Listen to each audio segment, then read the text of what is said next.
Greetings, everyone. Welcome. It's Friday on Going Optimal, and longtime viewers know exactly what that means. It's Chat Gauntlet Day. This is the day where I take on chat in a off-arena draft. We use MTGAdraft.herokuapp.com to draft on a third-party website, and then we export the results to Arena and battle it out on Arena. This lets us have an in-pod draft on Arena, which you can't really do on Arena itself. You need to use a tool like MTGA Draft to do so, but there are great benefits to it.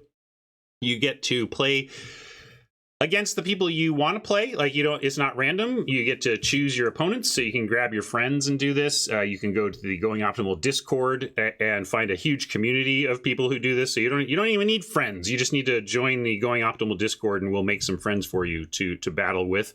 And another benefit is that you don't pay for the draft. The draft is free, so you don't have any.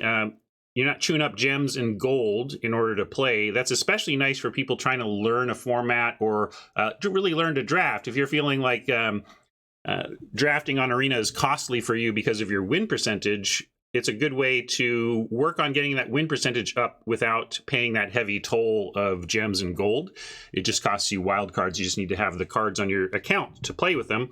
And then finally, I mean, I already mentioned it, but really, playing in pod is big game. There's different strategies and different awareness when I know that I'm playing with people I drafted with. So when I pass that black uncommon bomb and I'm not in black, and then I face an opponent who is in black, I know that they might have that card, and I can start playing around very specific cards in an in-pod draft in a way that you can't in a traditional, what is now a traditional draft online, which is draft with 8 people and then play against other people, right? So I really enjoy that aspect of it. I really enjoy the camaraderie of battling with chat, and it's one of my favorite things to do around here, even though my hair is on the line. That's right. If chat can 0-7 me, if I don't win today, they decide my next haircut. We'll figure out exactly what that means should it happen. My goal is just to never let that happen. At least take down one of you per week. That's been the goal, and it has worked out so far. We'll see how long it continues to. But always nerve-wracking until I notch that first win and don't have to worry about what my hair is going to look like in a little bit. If you don't want to worry about what your inbox looks like, oh, that was terrible. Let me try. I tried to transition, but that was awful. That would crash. If you don't want to crash and burn in your transition to competitive constructed Magic, I don't know. My sponsor is CardKingdom.com. Sometimes I crash and burn my transitions just to let you know that they're all off the cuff. I don't make any of this up in advance. I'm just talking, and I do love talking about my sponsor, Card Kingdom. They are purveyors of everything you need for your physical game. The singles, the sealed product, the supplies, it's all there. Incredible buy list.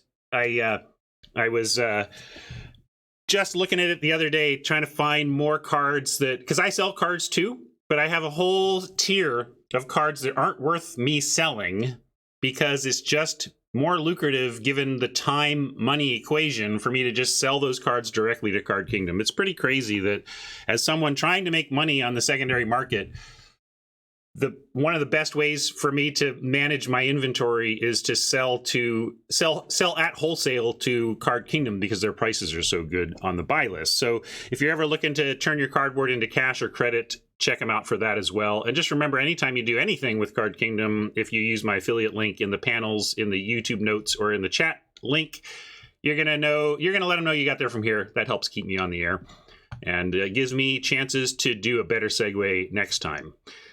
In any case, we are going to jump in here, hop over to the left monitor, see the setup. Oop, that's not left monitor. There it is. This is our little setup here.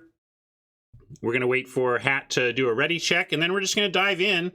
These are going to be best of 1 games. It allows, in a traditional format does a best of 3 where I would battle 3 of the 7 opponents as we try to find somebody in the pod to be 3-0, right? Who goes 3-0. We're not doing it that way. We're doing it, I battle everybody once. So it's a 7-game set. And fundamentally, who's going to win the week? Who's going to get to 4 wins first? And then after that, we get into 5 and 6 wins. Chat gets to go shopping at the store. And 7 wins, of course, we know what happens there. Let's see. Got a pack here. We got Frostbite. Jumps out at me as removal. Fearless Liberator might be better than Frostbite in terms of its impact on a game. Same with Elven Bow. They're close, though. There's if you're low down, I show, yesterday we had a Frostbite in a deck, and we had to make some tough cuts, and we had a lot of removal, and there was suggestion to cut the Frostbite, and I didn't want to do it because we were pretty aggressive, and Frostbite really slots in nicely when you're trying to be low to the ground. You think it's Mistwalker or Frostbite? The Liberator jumps out at me, but I should probably just take the removal. The removal beats the Liberator, that's for sure. You don't hate the Titan. Yeah, this is fine. The Titan is good. This is actually, yeah, there's a lot of good red here. That should be noted. Run Amok is good for aggro decks. Bound in Gold is like the only, like literally only white card, and it's removal. Yeah, Radiant and Radiant's on there. I think I'm gonna, like, this is I think Frostbite is better, but it is a really interesting color cut to take Bound here and pass no white. Is that fancy play? Maybe it's fancy play. I mean, it is. If this were just a little better, like if this, like for example, if Village Rites were the black removal spell instead, that would be incredible, right? All right, maybe I'll just I'll start on Frostbite. I think it's good in a lot of different decks. A lot of different decks like a Frostbite, so it's a reasonable place to start. What do we see now? Invasion of the Giants is red, we could, and it's a great place to be in terms of red-blue giants if you can be there. Icebreaker Kraken. I've had one deck where I played this. It was good in that deck. I had 11 snow forests, snowlands, and a glittering frost, so it was pretty easy to reduce its cost. Yeah, this isn't. I agree. This isn't huge. I just don't know what else to take here. Like, this isn't a good pack. We could take Story Seeker, knowing that white was light in the pack we're passing. It does replace itself. Its floor is fine. It's not, as far as like some of the gold uncommons can go in this set, it's not incredible, but it still does replace itself, and it's in one of the better decks. I think I'm going to take it. I just don't see much else here to pull me off it. I mean, I can take Snow Covered Forest. Like, I think that's like the next, the next best card here, right? It could be and it could be a spot for a forest, right? We could take that. We have a Frostbite. It is a snowland or snow spell. I would take Invasion just because it does match the Frostbite. Fenner likes the snow forest. Yeah, it's these two. It's either following up our first pick or taking a first stand towards snow. Yeah, okay, let's take the snow forest. I'm down. See what the table wants to do. If they're gonna not take snowlands, we can be that deck. Like, we can take an island here. Skemfar is solid. But again, this is a really weak pack. This is just a weak pack, and so we should take the island again.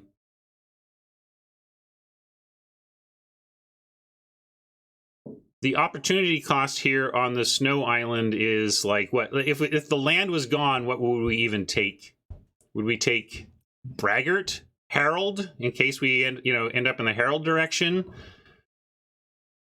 Like, this is a good time for the island just because the pack is so bad, I think. Yeah, like Kinseeker's Jinx, right? I don't know. It's just weak pack. So we'll take an island. Yeah, I'm with you, Scott. But the packs have been so weak that I'm willing to do this here. If there had been even like pack mates or beholds, I would have gone on. I would have taken them. But there's no quality in these packs. nerve-wracking to head in the snow direction, given the nature of our bet, because if there's a deck in modern Magic sets, an archetype, a limited archetype that could crash and burn, this has got to be one of the most crashiest, burniest archetypes that's been introduced into standard level Magic for a long time. It's kind of like, you know how when your cycling decks went off the rails in... all right, note that we are missing a snowland. Might just be a snow duel that somebody took in case, but we should note that the snowland is not in this pack.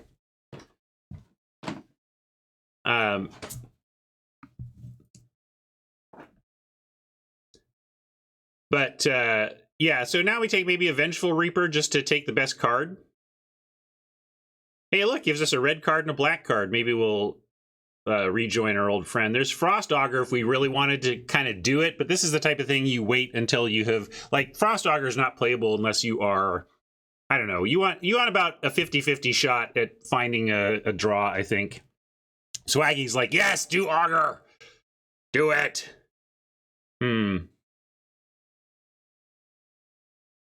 Well, it would certainly cut a payoff. Yeah, that's the thing. I'm barely on this even when I am in snow is the problem. I'm just going to take Reaper. It's really good to still be here. You know, pick fourth pick in, still having a strong uncommon like this that works in any black deck is pretty solid. No Avalanche Caller indeed. That, if it was Avalanche Caller, of course we would slam it.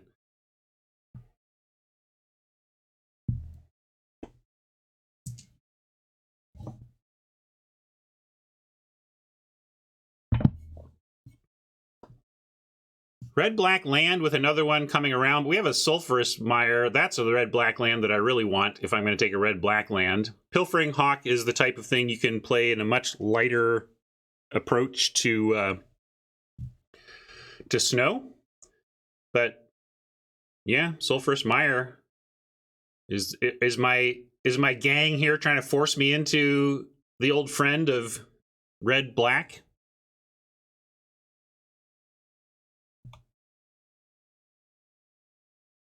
Yeah, White Drafter. If we had gone down that path of cutting white, we'd be reasonably rewarded. I don't think they're getting. I mean, we're passing some reasonable white, but it's not like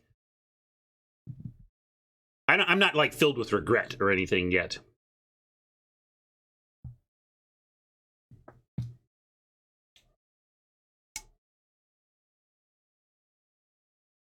The Angel equipment is not great. In order to run it, I think you really need to be anticipating late, you know, the game going way late. All right, decision time here. We have a snow duel. Graven Lore is a snow payoff. Elder Fang is just a simple red-black card we could drop in, as is Hoggy Mob. But yeah,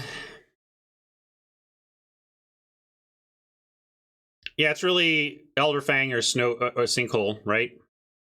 Yeah, draw 3 is interesting, but it's pretty clunky.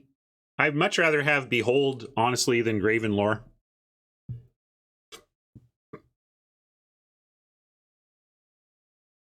You think it should be in consideration? I don't know. It is if you're going late. I mean, it's the classic draw 3 for 5 versus like draw 2 for less. I generally like the less. Yeah, I guess we could take it, but so is this. So is the Sinkhole. I will. I'll take Lore if you know. There's some people in chat who think this is very signally. Well, it looks like I've taken it, so there we go. But I don't know how signally this is. I think this is looks a lot better than it is. If you can get to the place in the game where you're casting this and are not dead, that's great. But I'm just saying there are matchups where if this were best of 3, you would cut the Graven Lore out of the deck, right? So now I'm looking at now we got decisions to make though, because like Skull Raid, Dwarven Reinforcements, and Berserker suggest that we should really be looking back towards the red-black. And then Valkyrie and Nico still being here suggests white-blue is possible. I don't think it's too late to pivot, but I don't know if it's worth pivoting for that color pair. I like the Valkyrie here is definitely signally.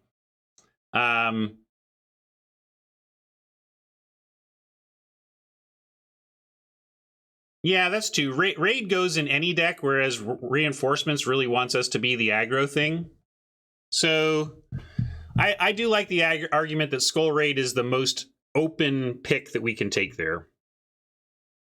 Now a Rally the Ranks. Boy, we're gonna get run over by a good white deck. I wish I'd taken the white removal first and moved in on that. Yeah, verdict. Well, that's kind of classic with white. Like, none of the white commons leap out as like, oh, this is the best, but all of them are like decent. So I just feel like the white always kind of looks open because there's always solid stuff. You like run ashore? Yeah, I guess if we're heading in this control-y direction, I certainly have been disappointed with Way Down. We know that. Braggart. There's just a really great white deck heading to who are we passing it to? Hannah? We'll see if Hannah picked up on the white.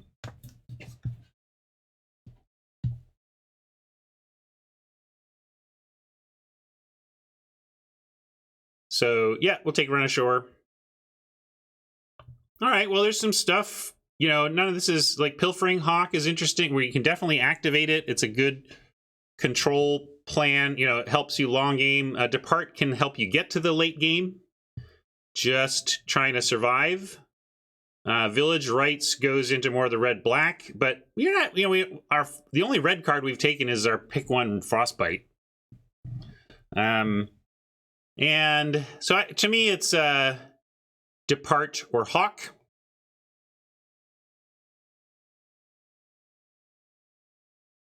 I think these are going to come around. Let's take a Depart.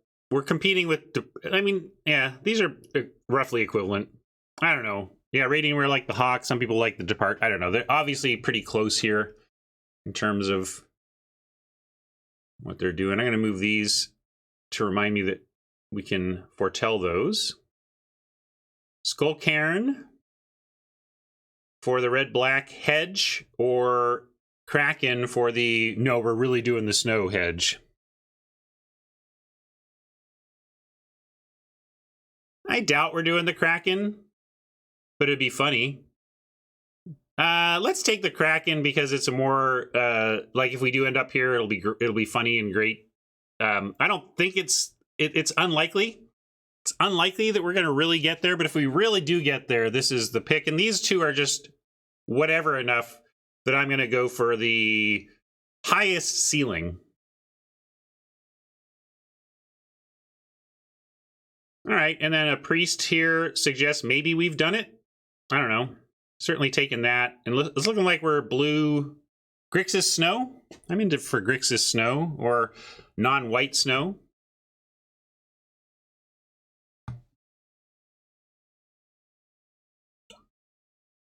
Jinx is calling for an 07 with how we've started.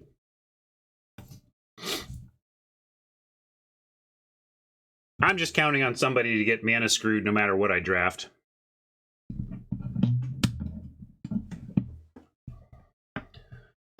I guess in a desperation sitch, we'd play strategic planning. We don't want to, but it's not unplayable. It's just not good.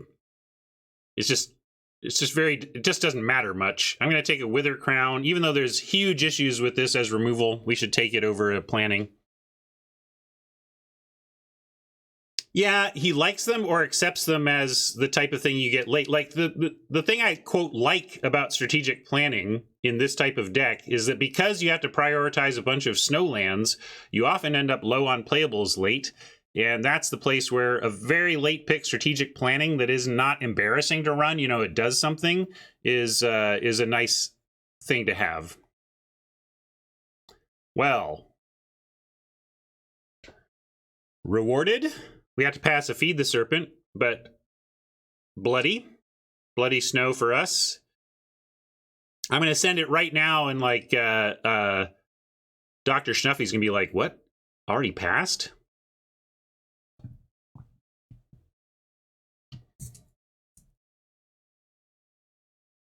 What about my taskbar, Robert?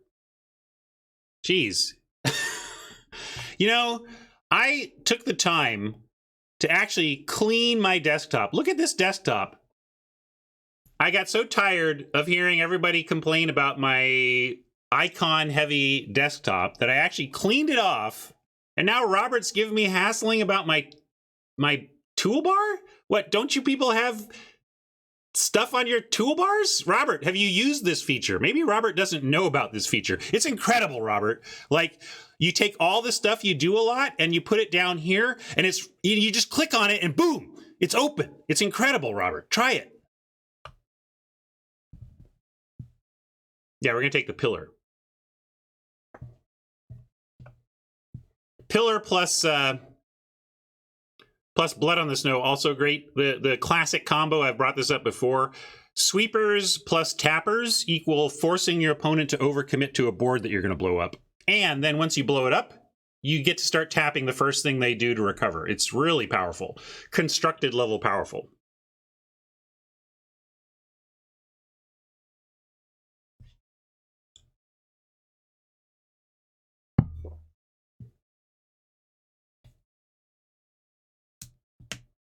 Yeah, Robert just hasn't used the taskbar before. Interesting. I'm glad I could help you today, Robert. You learned something here. Robert's life is going to change now that he's learned that you can put shortcuts to your favorite apps right there at the bottom of your screen. That's why people come here. It's for the good stuff.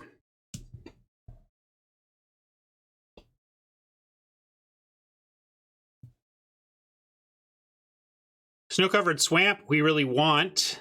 We don't even really have a lot of green snow yet. Usually if you're in snow, you're loving the glittering frosts, but we're not there yet. We could get there. We might be likely to end up green from here, because I do think that snow is fundamentally soul tide driven. And maybe nobody will want this, though. In the meantime, if we end up in kind of blue-black control with a snow angle, that would be fine too. Like maybe we're not playing the Kraken, and maybe we're not 12 cards deep in the snowlands, but we have enough to power a blue-black control deck with a snow bent to it, right? So yeah, let's go ahead and take this swamp. And the fact that we are snowish but don't have a lot of green does suggest to me that one of these other drafters is probably doing snow and doing it green style.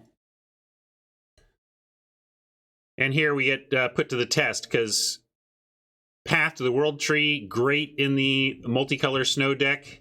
But Behold and Sulphurous Mire setting us up for Grixis Snow right here. But again, if we, Behold, we're definitely blue-black control-ish, so let's lean into that and not really worry about being the heaviest of snow. You know, assessing my my taskbar. Yes, this so Napster is formerly Rhapsody. You may have heard of Rhapsody. Rhapsody is really the OG streaming music service. I've been a streaming music service subscriber since 2001, people. 2001. Streaming music service was available. And but Rhapsody got its lunch eaten by Napster. When Spotify launched, it ate Rhapsody's lunch. And Rhapsody bought the defunct Napster IP because they felt that it would be more recognizable to people as a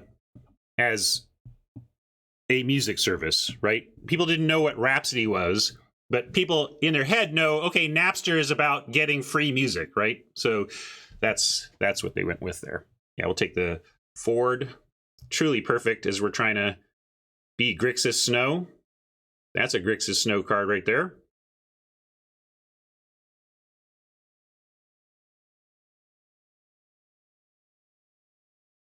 The real problem, and I couldn't believe this at the time, like basically, oh, hold on, let me make, well, we're black, we're Grixis control, so right lane, Grixis control, Ryan says, look at this pack. I want a lot of this. Inga might be the pick given Blood on the Snow over Shadow. Fenrir says pretty easy Shadow, but bear with me here. Inga is the most incredible Wrath play, right? Blowing up the board and drawing 3 is so crazy good. So everybody wants Shadow, and I get it, but is nobody on board with me that the potential combo with Blood is worth the Inga?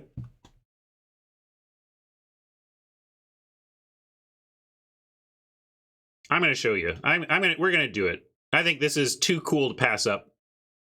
Yeah, I think Raven, Inga, and Shadow would all be incredible pickups here, with Raze and Jarl, and to an extent Kinsey. Raze and Jarl being fine backups, but I'm going to do Inga.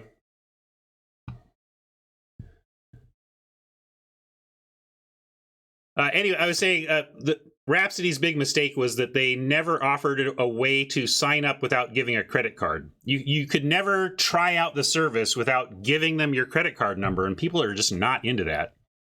Draugr?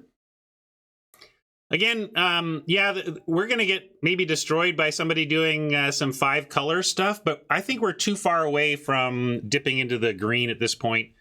We're just going to... Really? Why are we... What? Because this... You want to just get 5 colors? I guess Draugr is a bit whatever. Well, people aren't suggesting this necessarily for green. They're suggesting this for...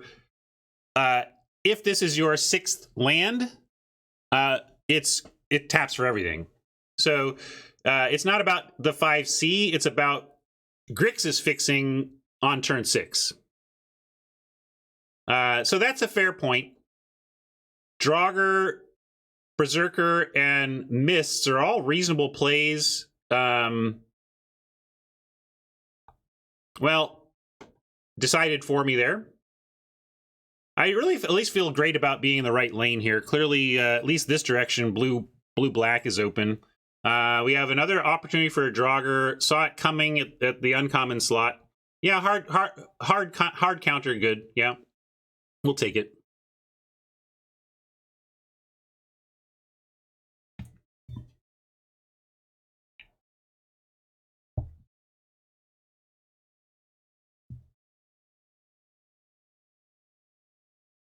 Right now, I'd be playing the Frostbite. We got a couple of kind of free sources for it.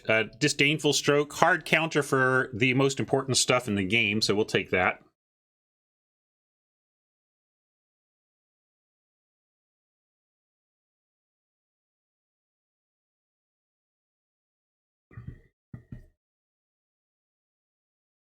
Well, you can think of the World Tree. It has a lot of text on it. But you can think of the World Tree as a colorless land that at 6 mana starts tapping for everything. I don't think we're going to be auguring. I don't think we're going to get enough tools for that. We might play 2 Wither Crowns if we're desperate. But I don't think this is going to ever be an augur deck at this point. Like, I don't think it's ever going to be a Kraken deck at this point. It's just not going to be that deep in snow.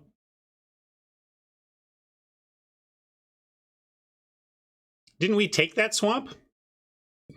I thought we took the swamp. Thought Thief is fine here. So is Dread Rider, but we can pick those up later.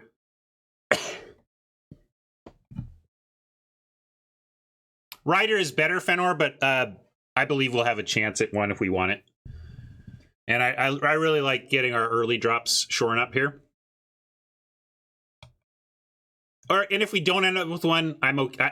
I think with where our deck is at this moment, I would rather have the Thought Thief than the finisher. Speaking of finishers, I think I like a Frostpeak Yeti a little more than a Faithful. Faithful is pretty vulnerable. Yeti, pretty underwhelming, really, but does provide some closing power. It becomes unblockable. So in a stall, it can win you a game. I like having one of them for that. Recruiter, interesting. Not taking a null. Best of 3, we'd probably take in a null, but best of 1, we're never going to run that main. You could. If you have to run in a null because you're just short on playables or whatever, you can. Almost everyone is playing some serious artifacts and enchantments in the format. It's just that you need to have it in your hand, whereas the other tools for managing artifacts and enchantments, you can draw them later and manage the thing after the fact. I really don't like artifact enchantment control that you need to have at the moment of casting. Well, white-black would have been really cool. We're not there, though. We are in I don't know if we have enough for Pretender. Packmate is... I'm sad that Packmate is here. I'm sad that this pack has nothing for us, really. This is really not good. But we could take Firya and try to find a splash. We don't Shadow Sage very well. Snow-covered plains. I just wish this were a snow duel. Then we could snag up that. I think it is Firya on the fact that nothing else here is something we want to put in our deck. You think we should take the Packmate because of that?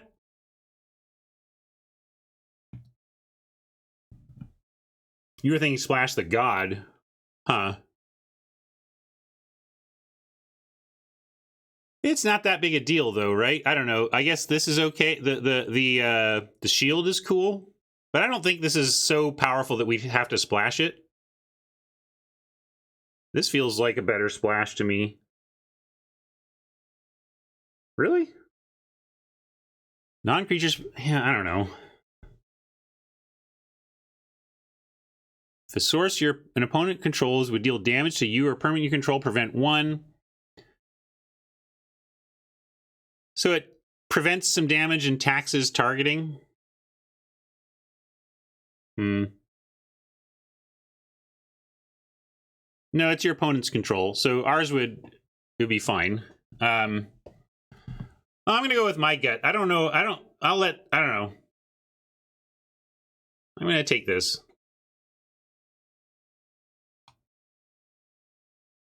You would hate draft it just because you don't want to face it. We'll face it, and it'll be annoying, and maybe we lose that one. But I think that was the correct pick. This is interesting because it gives us it could give us a white possibility for the splash I just potentially took on. There's a snow forest here. Harbinger could ramp us for foretelling.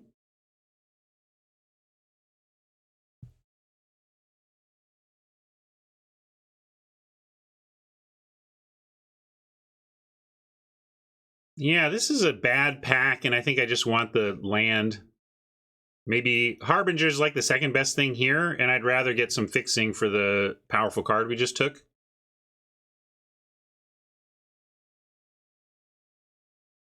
Probably might wheel that snow-covered plains in the sense that most the basic snow that snow decks are least interested in is the plains, so that's possible too.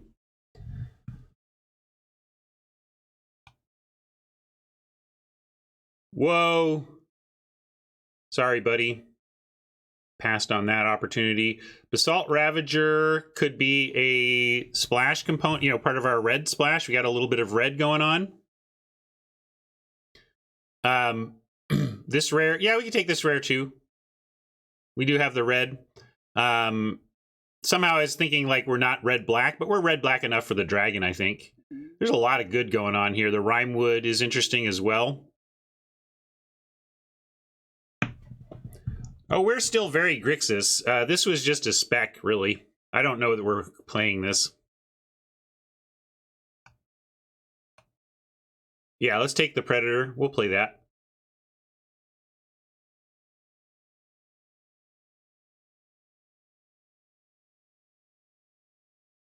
Why Grixis only one red card? Because this is incredibly powerful, and we have a Sulphurous Mire and a Fjord. So we have 2 free sources, Jim, and that's a real compelling reason to take a bomb rare. Like, I'm certainly not interested in running this off of 3 mountains, right? but Sulphurous Mire, Fjord, and a mountain seems fine to me.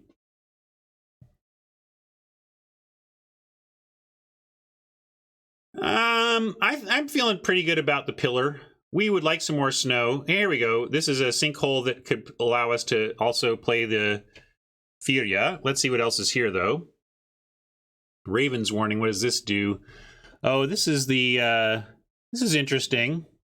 So is the Great Hall, although it requires double white. I don't think we're going to really do that. So... Raven's Warning might even wheel if nobody else is doing this. So let's take this sinkhole.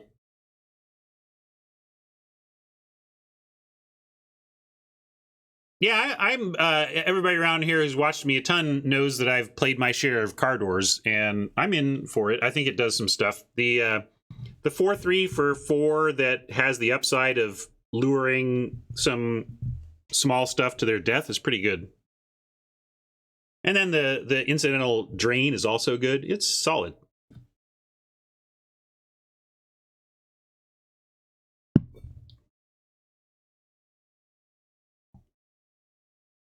We can get a shadow anyway, but we can also just get a Feed the Serpent. So I like just the clean targeted removal. Fenrir likes the shadow.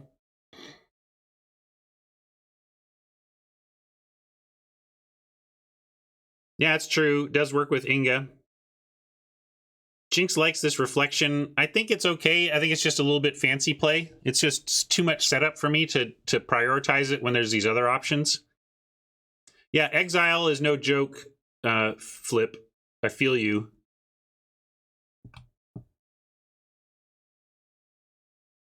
Yeah, let's take the Shadow. It's pretty close, you're right.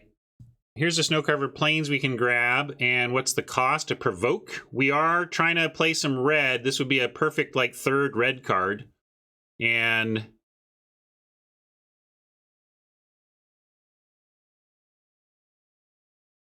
I think I like... Yeah, Bind is also playable for us. The trouble with Bind is that it's a non-bow with the... really with the Shadow we just took. Hawk is good in this deck. Maybe we do want first Hawk.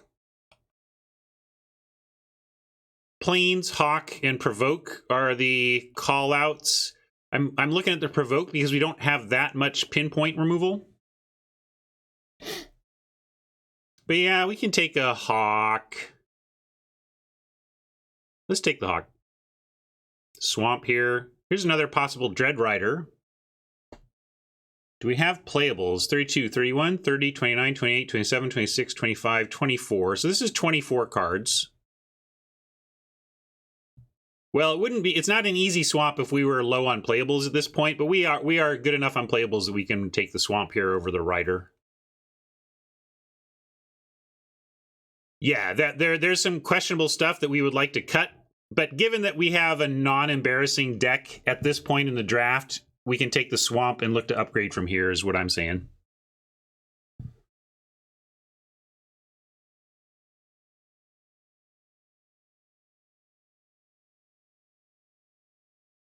Like, you cut a Wither Crown, cut this Gifts. We really don't want to play the Gifts because we just don't have the creatures for it. Yeah, this is the best. This is a really good Wither Crown deck. You're right about that. Or this is the best place for it. We're going to take Bergie here over Skull Raid or Squash or Frost Augur.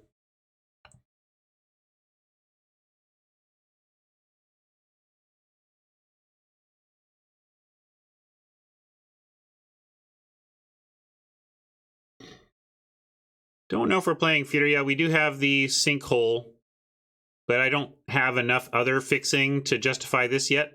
Probably going to cut that.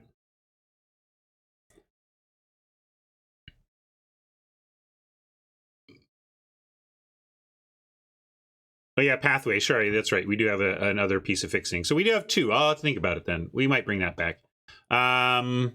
Here. Oh, this was the crappy opening pack that we didn't like. Yeah, now we'll take the Shadow Sage. This was like the other, like we took, this is the pack we took Judge of Valor out of. And this was like second place for us out of that pack to begin with, so okay. The thing that makes Wither Crown a better fit for this deck is that we are not really trying to attack. So the problem with Wither Crown is that your opponent can keep it to continue to block, and even though they're taking 1 per turn, if it's on a big thing, maybe they're blocking 3 per turn by continuing to block this 3 power you're attacking, right? Or you're using. Yeah, we can take this and maybe we run it. We're certainly not running any of this stuff. I don't think we're running this though. Yeah, I would like to get rid of the white. Yeah, we have the pathway and the sinkhole, but we're not really doing the draw 2 thing either. Oh, this is interesting. So another Wither Crown. Here we have a Dread Rider number 1 or Thought Thief number 2. I'm still on Thought Thief. So's Jinx. One thing, we're going to be pretty low on creatures, and this needs it to do its thing. I'm going to take the Thought Thief again. It is. It's a reason. Is it a great defensive card? It's 6 mana though. I have a hard time calling anything great at 6 mana that doesn't just basically win me the game. I hear you, Fenor. I'm going to go with my gut, which is keep it cheap. Keep it cheap. Infernal Pet. Not really an Infernal Pet deck, but we're never going to Great Hall, so I'll take the Pet. The trouble is the Great Hall needs white, and we're not going to play a ETB tapped land that requires white to do its thing. Just never. We're just not doing that. Nope. And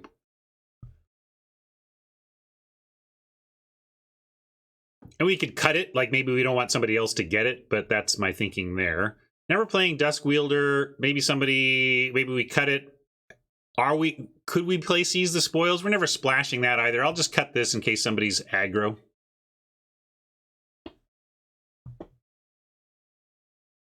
Yeah, we can continue to play the Kraken here. Here's that bind that came back. I don't know if we, like, last pick, maybe we run it despite the non-bow. I'm not sure. I'm going to cut the lands here so you all have a better idea of what we're looking at in terms of cut quantity. I do think this bind is not what we're trying to do with this deck. And so Mabinap says bind is a good pickup. I don't know about that. I think it's a questionable pickup. I think you could make a case for it. It's not bad. It's just that you have to understand the downside, the non-bow of it. But I'm going to take a quick bio break before we play our games. We have got 2 cuts to make at least. We can bring the Kraken back in and consider it. We do have 1, 2, 3, 4, 5, 6, 7 we could run if we want to run a off-color. Probably don't want to do the Kraken. I don't know if that's going to be discounted enough. So let me zoom. Oh, that's right. Zoom doesn't really work on the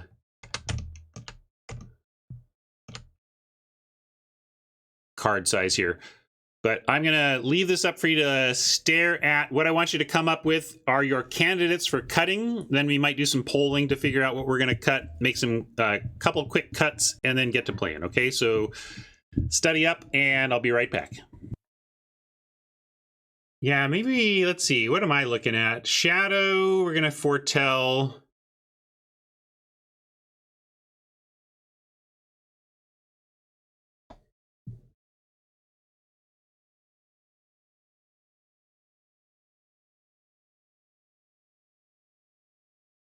Well, we have the white to play her is just Sinkhole and Pathway.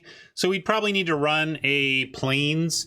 And I'm already going to run a Mountain. So I do think we have to cut Furia and stick to the red splash only. And this is 26. Let's also look at our overall numbers here.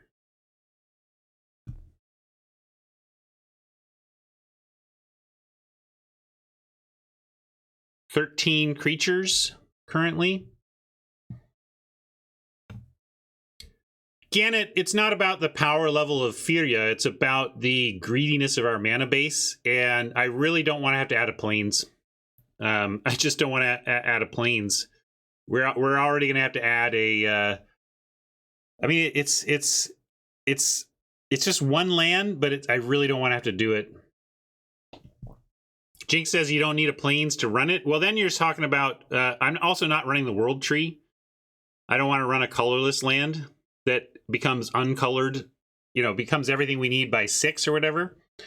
Yeah, I don't think 2 sources is enough. That's why I want a third, right? If we had 3 free sources, I'd be in. If we had name any other tap land, white, blue, white, red, or white, black, snow tap, and yeah, we play it. But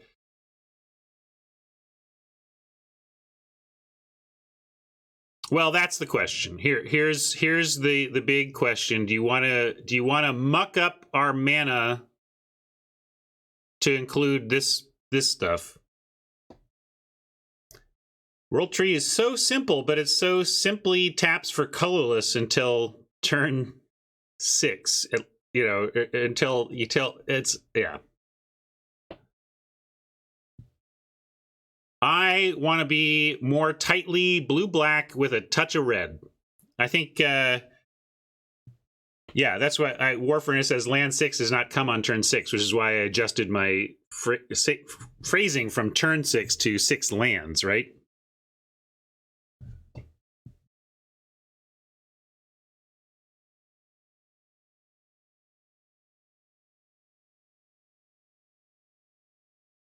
Yeah, people talking, I just look at, I'm always worried about the floor, and people thinking wistfully about our 6-land World Tree situation. I'm thinking depressingly about our, got a mulligan this hand. It's got a World Tree and 2 swamps and a bunch of blue stuff. Oh, well. Right? Yeah, like, I don't know. We're not playing this. We're not playing the Snow Forest regardless. We're not playing this at all. This is not worth it.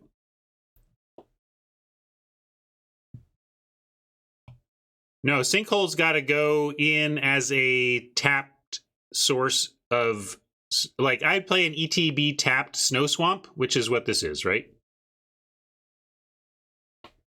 No, we're not playing Kraken on 6 snowlands. And also, the thing is, what is Kraken's job in the deck? Kraken's job is either to come out absurdly fast and be an 8/8 that's come out so fast, so ahead of time that it's impossible for Oppo to deal with, or it's your, whenever we get to it, closer for your snow deck. And the thing is, we've got Frost Peak Yeti and Predator as basically how we close. I already have an answer to the question of how do we win in the late game. So, yeah, well, you kind of jokingly, Alex Smith says Kraken's job is to win games. Yeah, right. And we have other employees filling that job right now. So I'm sorry, Kraken, your services at this level of mana are not needed when we have a Frost Peak Yeti and a Predator.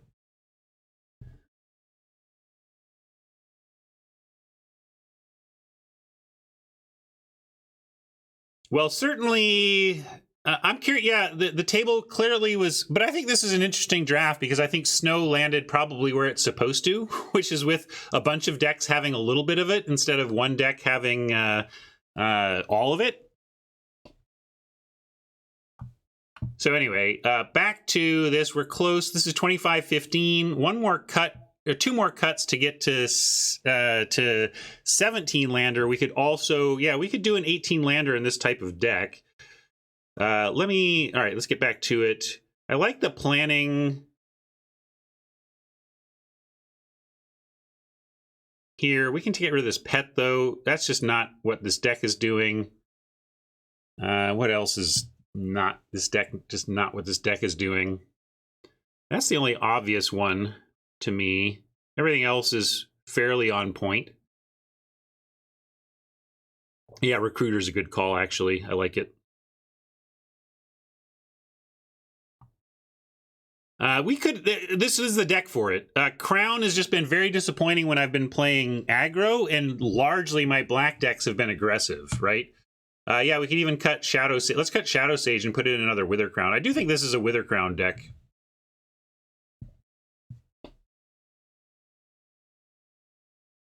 Well, but the people don't let in a deck like ours, people don't let their things live. You know, maybe 2 is too many, but in a deck like this, Wither Crown is fine because our opponents are going to let their creature go. They're not going to sit there taking 1 a turn just because we might have a shadow to play. It's non-Bowie because if we cast Shadow while something is enchanted with Wither Crown, they just sack the Wither Crown creature. But my point is that mostly they're not going to keep their Wither Crown creature. But I'm not putting Bind in because bind is the real problem. People saying Wither Crown is a non-bow, in some very specific cases it's a non-bow. Bind the monster is just always a non-bow with Shadow.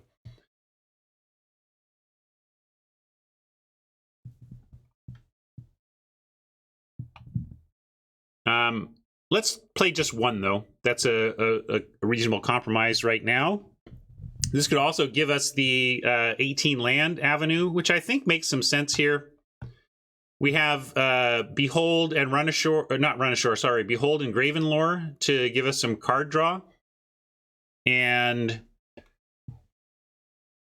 Pilfering Hawk to loot away land if we really get flooded later. And our cards aren't amazing, so I kind of like this. 18 land. Pretty low creature count, but that's okay. It's okay with this type of deck. So let's take a look. But you want the creature count? We're at 5 plus 9, so this is 9 creatures. And maybe we're a little under on removal for 9 creatures, but I think it's going to be okay.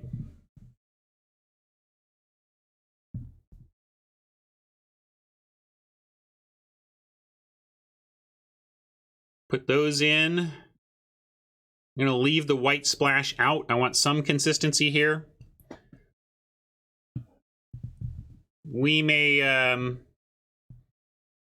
come back to this, but I just don't think that Furia in this particular deck is powerful enough to warrant inclusion, but maybe we'll try it. Maybe if I start 05, we'll bring in Furia to try and save my hair or something. Darkstar thinks it's the day. I don't think so. I think this deck is fine. I don't know why.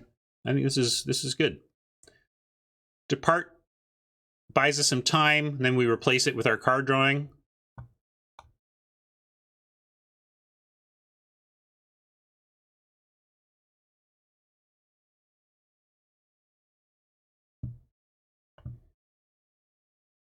And let's go to deck building.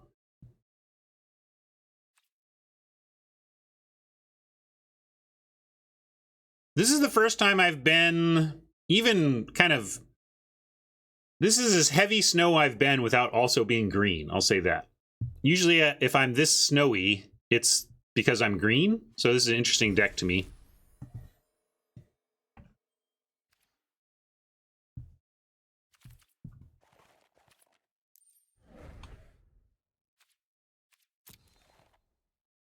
And... something about not green snow, something about the lack of green, but we're cold. I don't know. Give me a deck name that's clever. Will I apply some styles, see if there's anything to... I better craft both of those. Really, this is the first Inga I have on this account, I guess.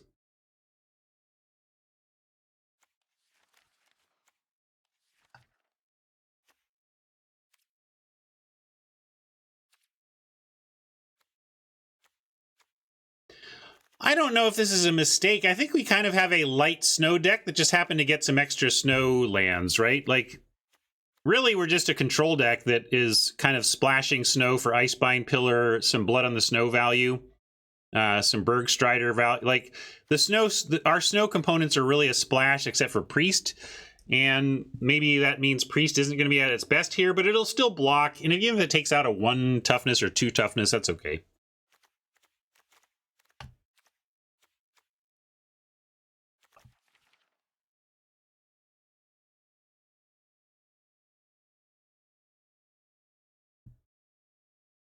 Interesting name suggestions.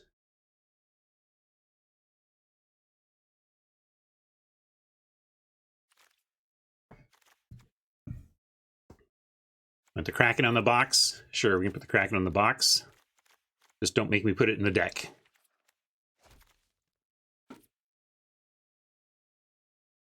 Nick's basics for the basics here. All right. I don't know what even our basic count is going to be yet. Let's figure that out.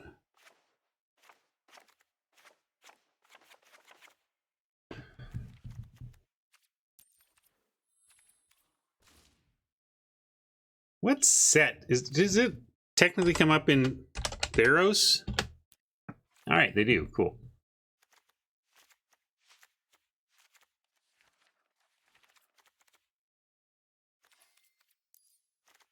And so with this deck, first let's see. All right, we're very heavy blue, but we do have black we want to do early, but we should be predominantly blue here.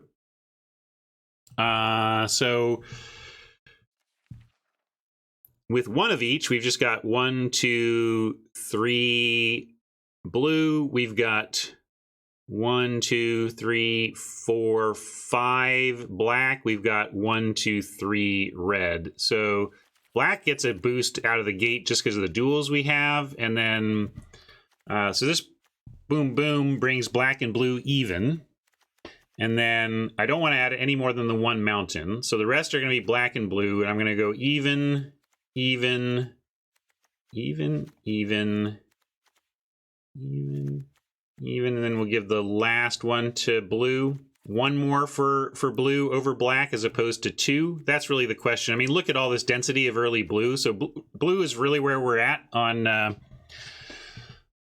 mana, but we do have black 2-drops, and that makes me want to play a little bit more black than I would like. Really, if this priest were anything else that was blue, I would probably nudge it in the other direction, but I do want to drop this priest if it's in our opener. And we have double black for the shadow and double black for the blood, so we do need enough black to cast these as well. I think this looks reasonable. And green and cold, not green and cold.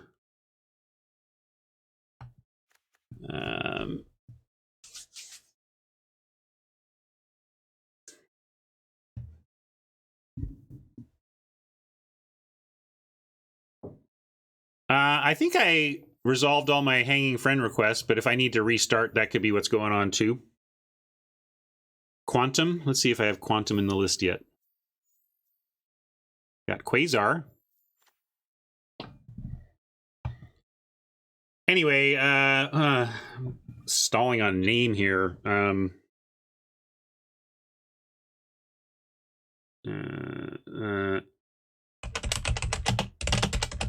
Call it Chance in Hell.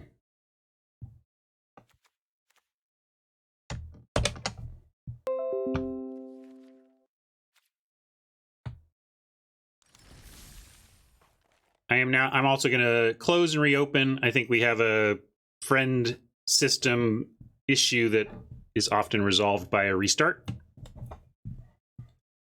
Thank you all for hanging out today. Hope you have good weekend plans. I'm going to go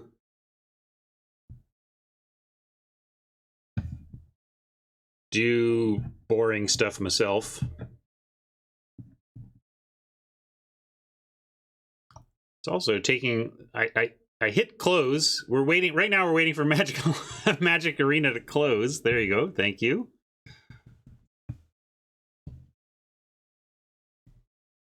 Oh yeah, Full Art Snows, thank you, Mama.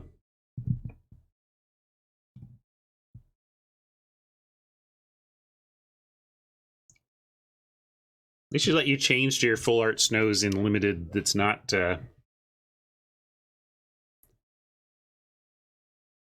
MTGA draft based.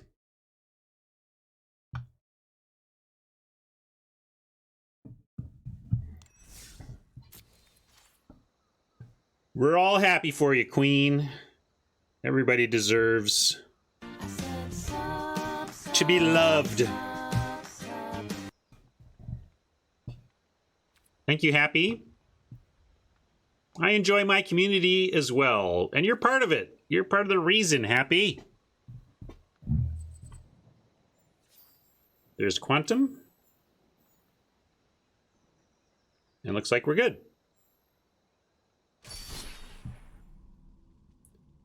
My wife and I are very well matched about Valentine's Day. We don't care about it. We try to give each other Valentines throughout the year and reject gun-to-your-head romance days. Let's see. 40 card, best of one. Yep, all right. But I do not begrudge anybody their Valentine's Day love. You know, if you love it, awesome. If it's special for you and your partner, amazing. I'm just glad that my partner and I are aligned on this topic.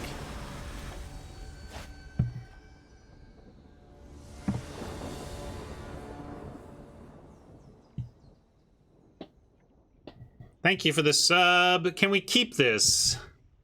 Boy, this is going to get run over if we are up against aggro. But we got both of our main colors and yeah, Jinx is on keep. We are on the play, so that's going to help against the being on the play both makes me not want to mulligan and makes me feel better about keeping, because if we are under pressure, we get an extra turn. So I'm going to keep this. Oh, sorry, Mama. I just got excited to play. Trying to remind me after the game. I'll try to recover.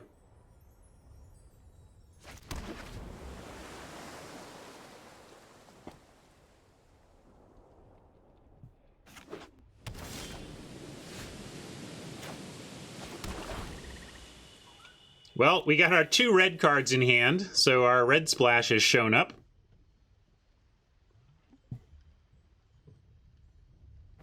I think there were a lot of people drafting snowlands, so I don't know how many people are in snow. I hate that we have nothing to do before turn 4 so far. No problem, no problem. This is great.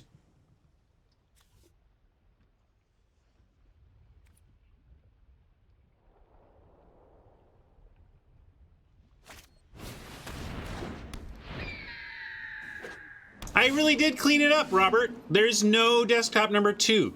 I thought about doing that. I thought about making a folder that was like desktop and then just moving everything into it. But no, I actually literally cleaned my desktop like a good boy. Well, it's something to do on 4, and by gosh, we're doing it.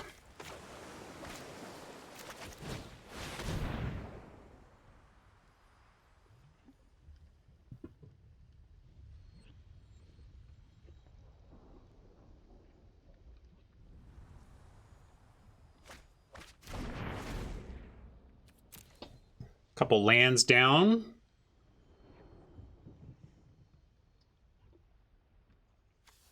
Let's see, if we draw 6 card, 5, 4, 5, 6, 7. So we can play Graven Lore and not discard if we want to do that next turn. But let's see if we see any pressure here. Skull Raid on us. Well, now we certainly don't have to discard. We're going to ditch the Frostbite as not particularly castable right now. We got to keep Graven Lore. Maybe we even want to ditch Predator. If we find our red, though, of course we're going to want the Predator. If we ditch the land, then we don't have a guaranteed cast of these 2.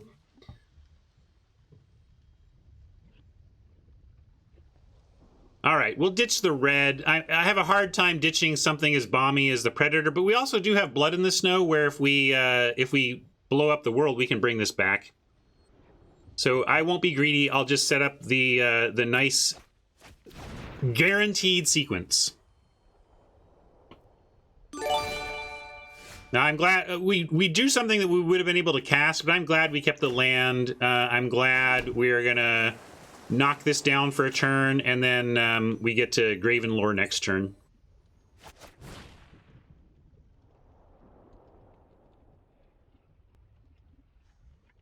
Where is it? There it is. All right, everyone. Chill.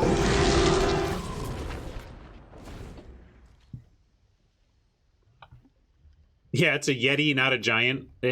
I've gotten used to it, but now I had to check it a bunch, right?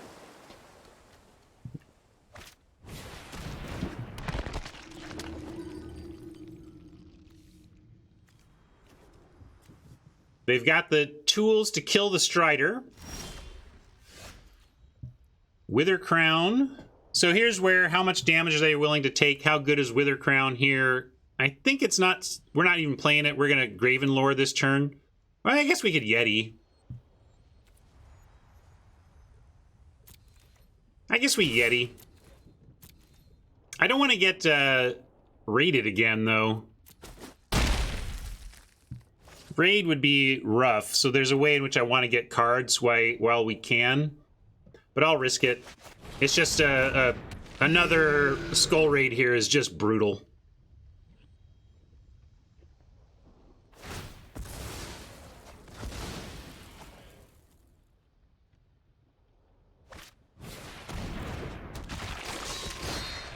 That will probably start wearing a Wither Crown.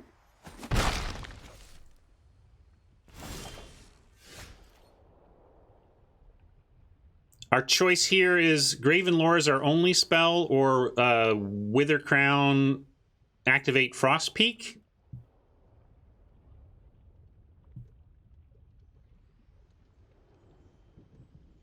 Mabinap likes Graven Lore. Yeah, are they holding up Stroke, or is they just have 2 mana? I don't know. If it's Stroke, we would want to do the Wither Crown play.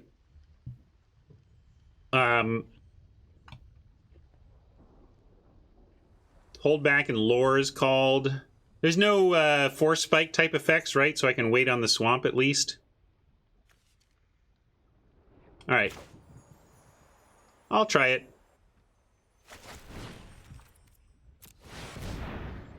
Fenrir says, wait. Oh, Lore on their turn. I might want to... I totally forgot it was an instant. I was playing it as a sorcery for sure. What do we want? I think we want both of these. It's reasonable action. Start with a Reaper and then Thought Thief.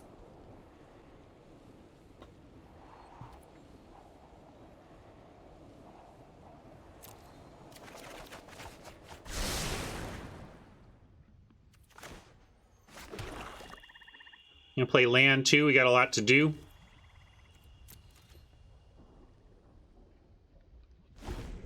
Try and remember this is an instant for next time. I guess it's rare. That's what, you know, they gave it all the power.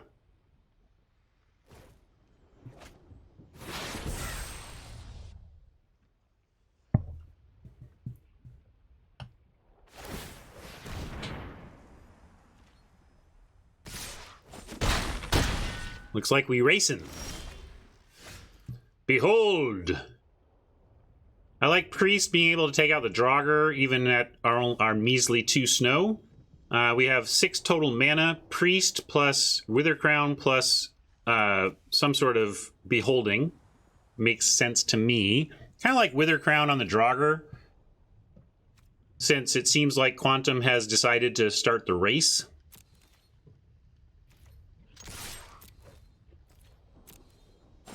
And since our primary race component has an unblockability clause, like keeping the Wither Crown around to, quote, block the Yeti doesn't make any sense.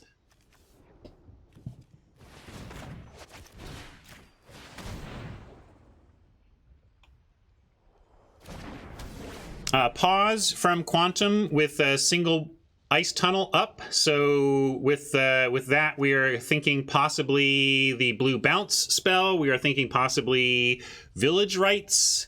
Those are the 2 main things. There's also a rare that potentially could be, it's the make zombies based on dead creatures this turn. Unlikely, but it's possible.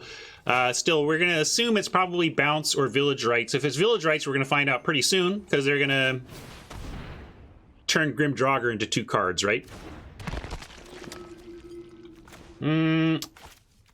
Flying Death Touch Haste. We're kind of racing. Let's actually foretell the Reaper here.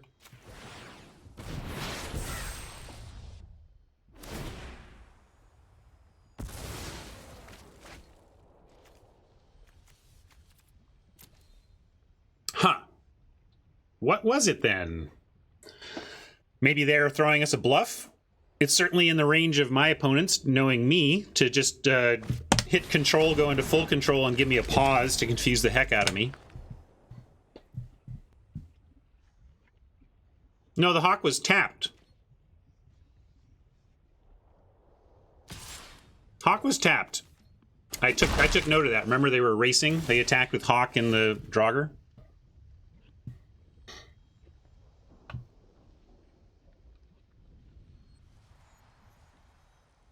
So this can become a 2/3, but that's not enough to deal with the Reaper. So we don't need to use the Priest on the Reaper if we're going to activate this anyway. But if we're going to use the Priest on the Mistwalker, and it wouldn't work anyway. Right? We only have a couple of snow, so it doesn't kill that. But let's start with the Reaper coming out.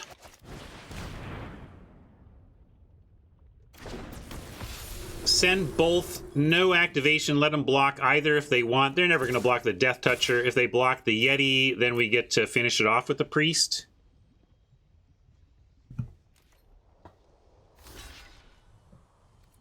Which I am certainly willing to do here.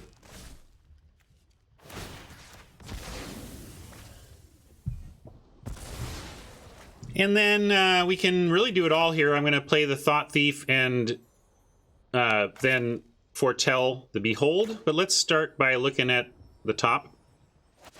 Yeah, it could be the rare black spell since they haven't activated it yet. It's possible they just don't want to depart any of our stuff, but depart the Yeti seems fine there. I don't know. Target them is interesting. We are in a pretty advantaged spot. Yeah, let's do them. I like them. Especially with the Behold. We're going to leave that for them, assuming that more swamps is not probably what they want.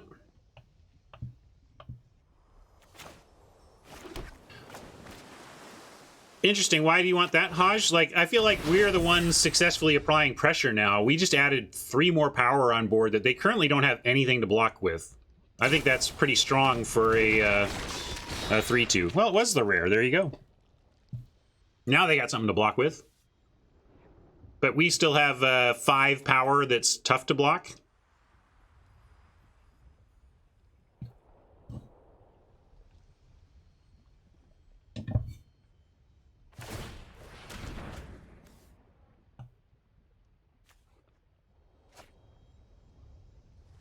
Well, we were correct that they didn't want that. We're just trying to get there in the air now. I'm going to start with the Behold before we even go to combat. Let's see what we find for the turn. Stroke and Hawk are both fine. We're going to keep both and play both. Well, we're going to keep both, play the Hawk, and hold up Stroke is what I mean.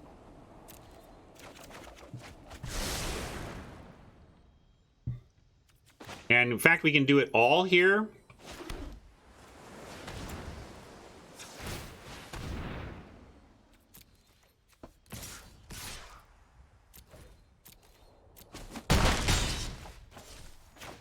And Hawk even provides another flying threat. I mean, we now have lethal represented in the air if we can take out this Hawk.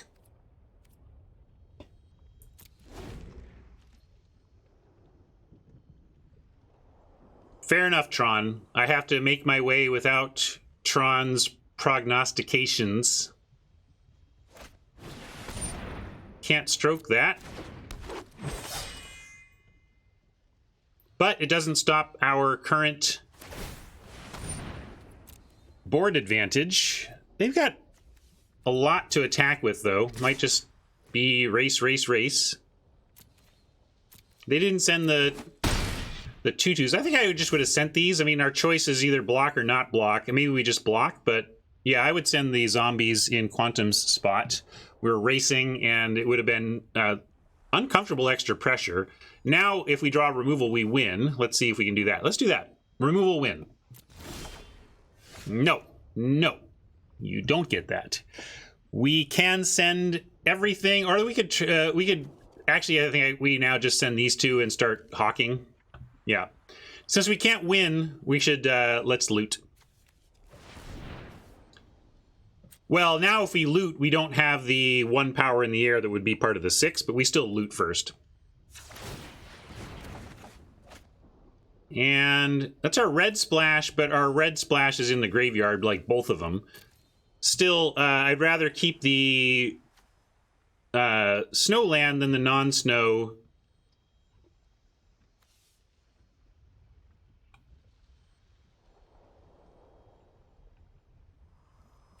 Yeah, we don't necessarily have to send everything. I think the plan now is Yeti twice, and because they don't have any obvious life gain on board. I want to keep the snow land because we do have things that count snow in the deck still, so I'm going to play that out. I should have held it until we got one of those things. You're right, but I liked having the snow land because of that. But we might want to loot it next turn. Sure. We don't have any red, but we have snow stuff. But I could wait until the snow counters were in hand before playing that. But that's why I played it. That we do care about our snow counts.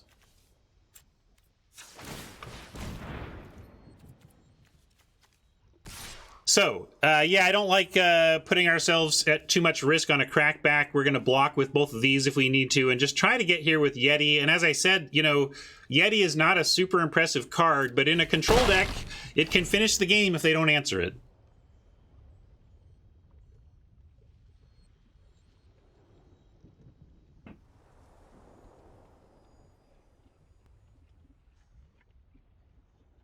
Although, frankly, if it had been the 8-8, 1, 2, 3, 4, 5, 6, 7, 8, 9, 10, 11, 12, we actually could have cast the 8-8 next turn, so there's that. Well, I mean, we're not dead on board. They might have something in hand that kills us, sure, right?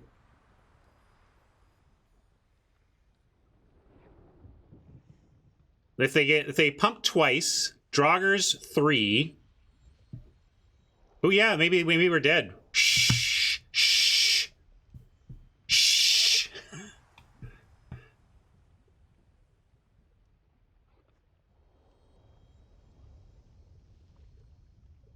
Yeah, my mouse is over here. I believe in Quantum. I think we're gonna lose. Yeah, I should have done the math, Haj. I should have not looted, and I should have done the math. This was a clear misplay. For those of you looking for potential punt here, I just want to let you know I've disabled the punt command because I don't want the debate about what a punt is. But that doesn't mean I'm not looking to address my mistakes and talk about them on stream. I just want the focus to be there. So we screwed up the turn, and now Quantum has the win if they see it. Let's see if they see it. Yeah, I just didn't...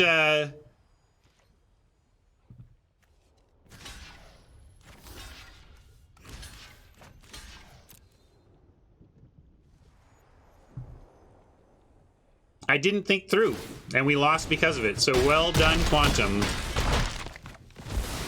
Is this a dead man, Doctor? Very dead, Mr. Spock. Okay, it doesn't matter, Tron. We were dead. And the zombie had menace. Or what other... I don't know what... Maybe you meant one of those token zombies, but it didn't matter.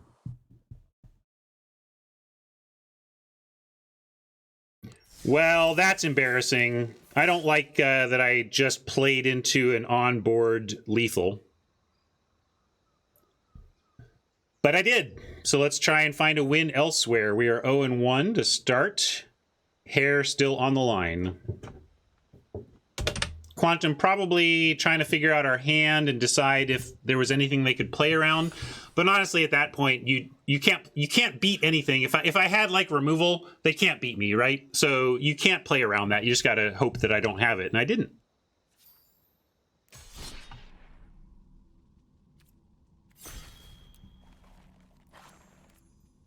Oh, wait. Sorry, Mama. Hey, it worked. Look. I canceled out. We did it.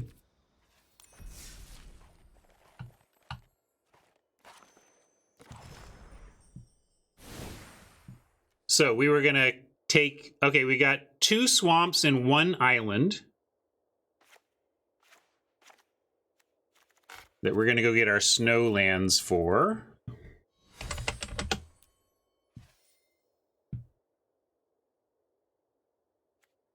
One island and 2 swamps. And then Mama also gets the lotus leaves. I think that does it all.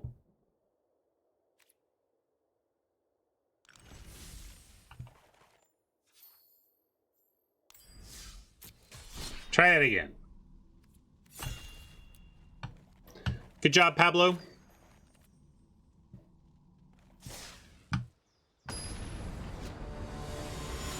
It was a tip for having missed your 1 game without him.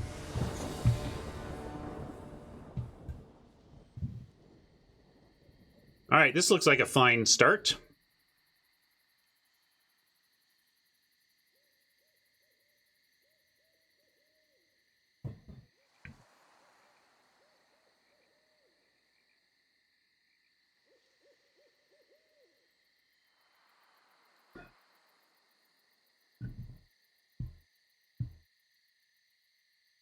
Yeah, I don't know what was in your hand, Pablo, but I think I just gave that game away. If I'd been just a touch more patient, I think the play there was don't bother looting, or loot at the end of your turn, keep my 1/2 up, and just send the Yeti twice, but looting just gave the game away.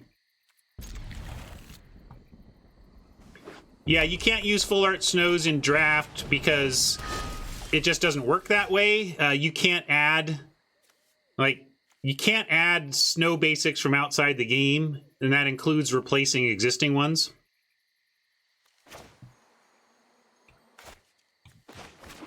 Start with the snowland, though.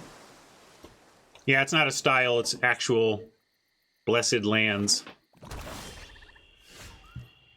Which is fair, because it's the same way that, like, you can't introduce a new island and have it be a style, because then you're replacing all your... Anyway, it's correct, it's just a little weird. We do have a snow land, but I want to do something on 2, so I'm not going to play it now. And I'm going to go ahead and priest. With the sinkhole next turn, priest can tap and kill a 2 toughness, which could be important as we're up against a traditionally aggressive strategy with a very aggressive card here. So perfect. I'm going to go sinkhole.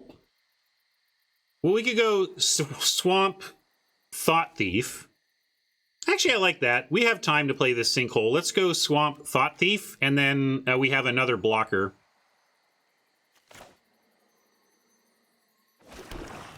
Possibly even attacker.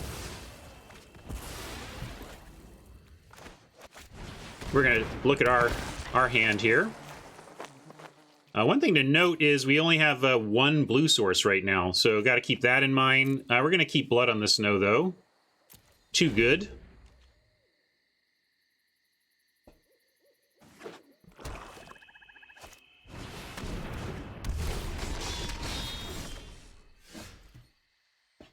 Have to attack anyway. Let's start there.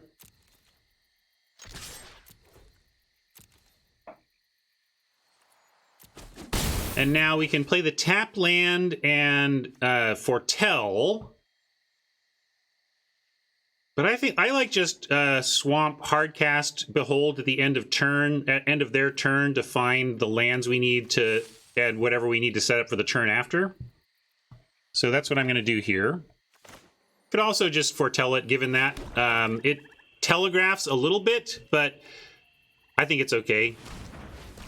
It telegraphs, but actually also presents all of these question marks. What is it? What is he doing? Is it that? Is it that? Is it that? Yeah, it could be the counterspell. It does actually, while all the open mana threatens some things, this does threaten some new stuff. Yeah, it did create a bluff of a counterspell. Saw it coming that we didn't have before.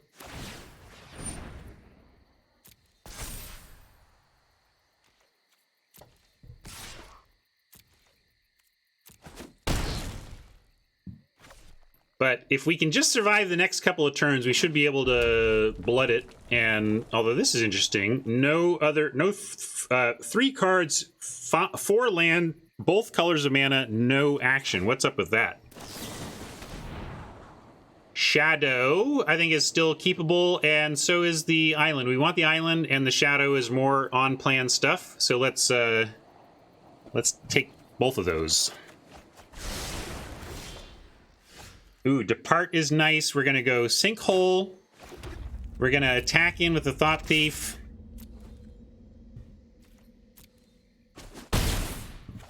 And I'm going to foretell the Depart, and we're going to fire that off. Maybe. The other thing is we're just going to try to untap in Blood. So we'll see. Fenner says no. I mean, what do you want to do instead? You want to do the Shadow?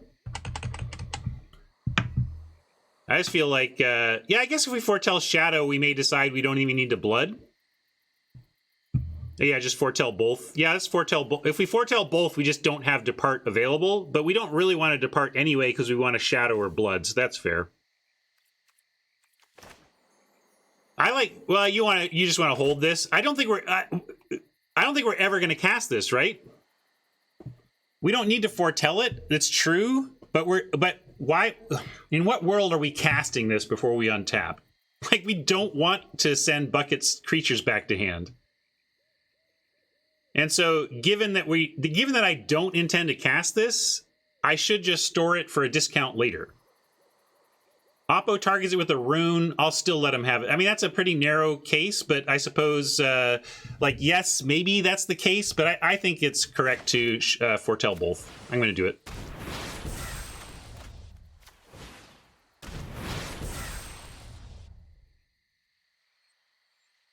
I don't like bouncing our Thief either. Yeah, we could bounce it and then play Blood, and but heck, we can get back. We can get it back after the Blood if that's what we do. But I think we probably just end up playing Shadow here. If they only add a second creature, we do Shadow and then have Blood on the Snow behind. Although this suggests they're going to go for 2 creatures or 2 spells at least. So a big smack, but even that, I wouldn't have departed it. I just would want to kill them after. Yeah, I wouldn't have.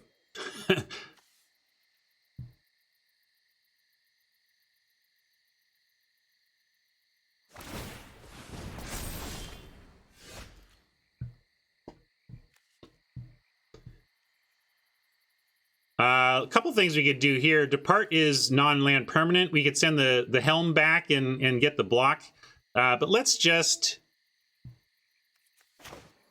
It's really whether we're shadowing or blooding here, and probably just going to shadow.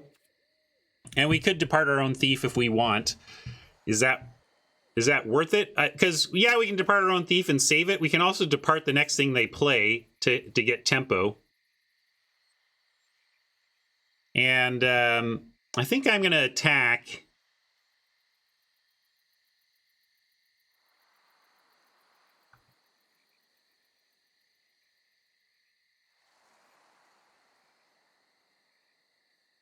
Yeah, Blood brings it back, but Blood also brings the Priest back, which we'd probably want more than the Thought Thief. It's definitely Shadow. The question is whether we're using Depart on our Thief or not. I think it's probably worth it. Let's send in an attack, and if they block, we can save it, and if not, we get 3 damage in before we do.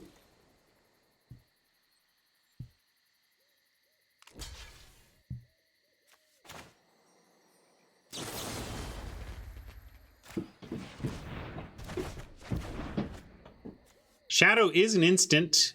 We can see if they try something on their main phase to get the Berserker bigger. They're not playing counterspell magic, so there's nothing they can do to stop this. So we're just going to pass and see what they want to do before attacks. You want to cut... yeah, Rights is a reason to. That's fair. Fenner says Rights is a reason to do it now. I really think with Berserker they might try. Although here's the reason to do it. Here's the reason to do it now. Like if we were at 20 life, I think I might like baiting them into potentially doing something else. But they have lethal, so they don't need to do anything before combat anyway. That's the key, which is what Razor is getting on. Razor came to that line as I did, or mentioned it as I came to it.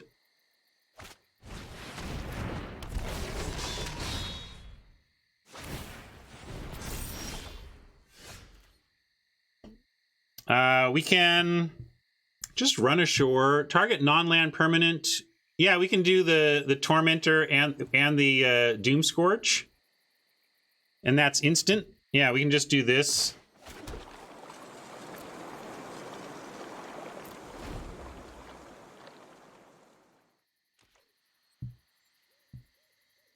We can even let them attack. There's no benefit. I guess they could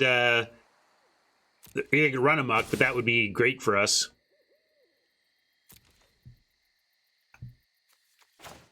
So one goes to hand, the other we give them a choice on, and we don't want to give them a choice on the Helm.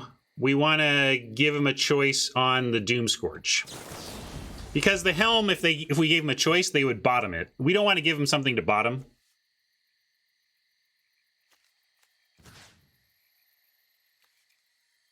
And also this, putting Doom Scourge off from a draw is also good.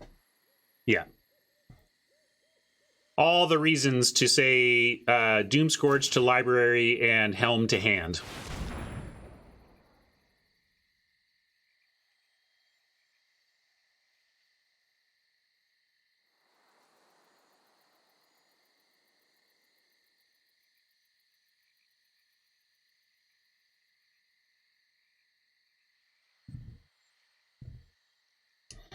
Yeah, if you're colorblind, that's rough because a lot of the and they didn't even have the 2-color system before. It used to be try to figure it out. So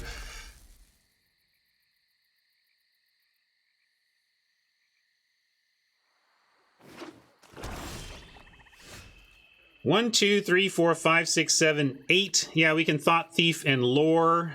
We can even Thought Thief away the Doom Scourge, and then they don't get to attack us with it anymore. Nice. I like it. And we still have the blue to do everything after that. And this is being paid for in no snow, so we get all the snow for the lore as well.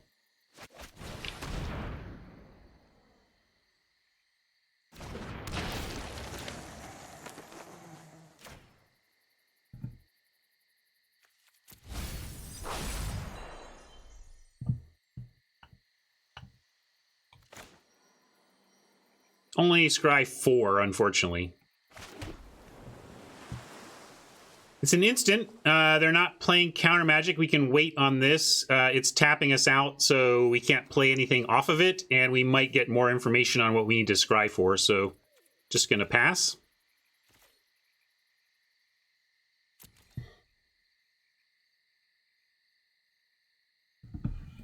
Yeah, that was quite a series of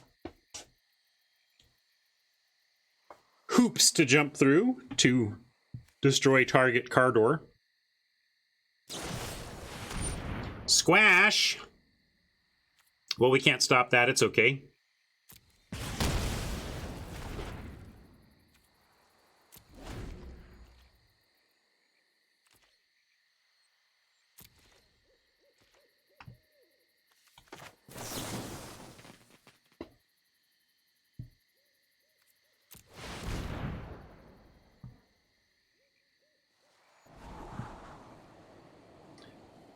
We have the red and the card for it. Let's ditch the island, but then I think we like everything else here.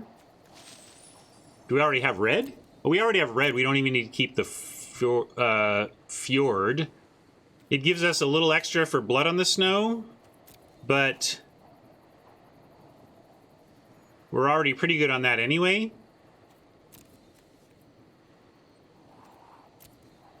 So I'm going to be spell greedy here.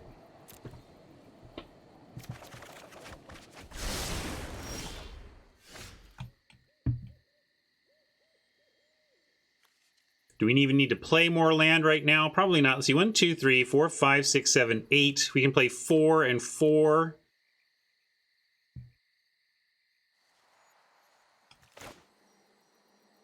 Yeah, let's see if they want to do anything about this. There is a pause, so this could be removal. Given the... Well, that can't be removal because there's nothing to remove. It's a pause, but it's not removal pause unless it... Yeah, because there's no creature on board to remove. Interesting. Not sure what that means. Maybe it's the... oh, we did pass the 3 damage to face or creature.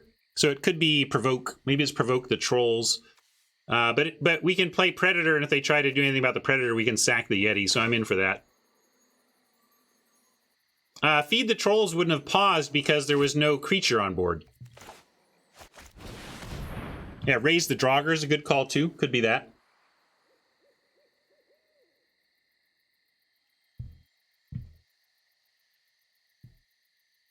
Feed can target face, but it's exile... What? Oh, Feed the Trolls, yeah. So I thought you were talking about Feed the first Serpent, right? Is Feed the Serpent, provoke the Trolls.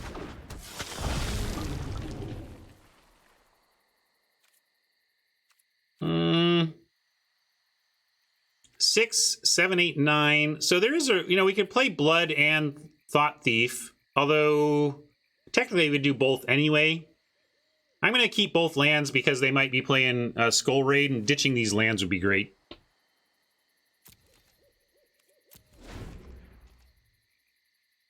They may have another piece of removal, and getting the Predator dead was part of that.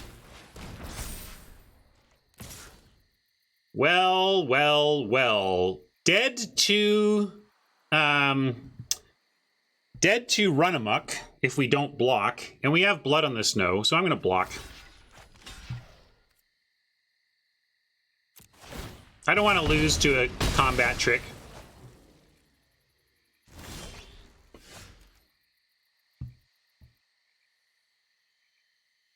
And now, I like our hand, and I'm going to Thought Thief them. Because we have strategic planning, but let's plan first, I guess. Oh, that's true. I was dead to Run Amok if I was blocked anyway. So maybe that... I still like that trade. Ooh. Yes, we'll take Inga.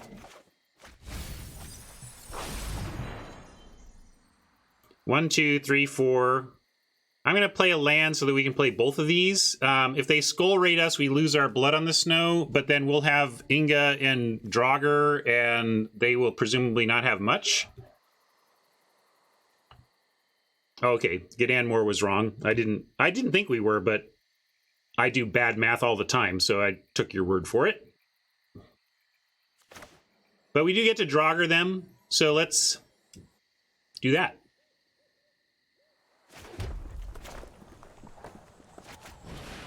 I guess I should have played Island. We don't need extra mountains. Yeah, let's Graveyard that. Although we could let him have it and then blow up the world and draw a bunch. I'll Graveyard it, though. Keep him off the action, right? Skull Raid, good for us. In fact, maybe we draw that next. Although Bergie pinning down whatever they play creature-wise would be nice. Skull Raid is likely to be draw. I think we take Bergie first. Wait, did it put it on the bottom? Okay, it's like the art almost, the animation made it look like one of the cards went to the bottom.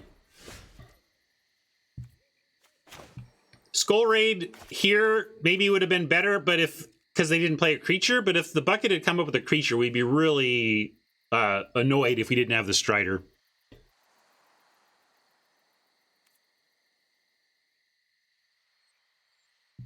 And are we enough worried about haste to leave anything back?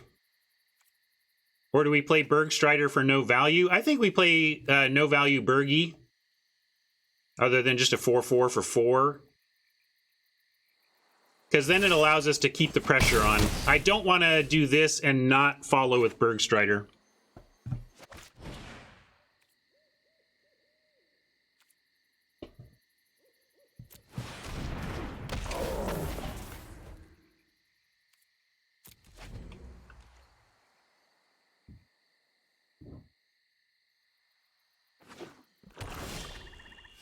Skull Raid anyway. Oh yeah, we knew that was coming. And it looks like we get their last 2 cards anyway. This might be a scoop sitch. I don't know. We'll see what they've got here.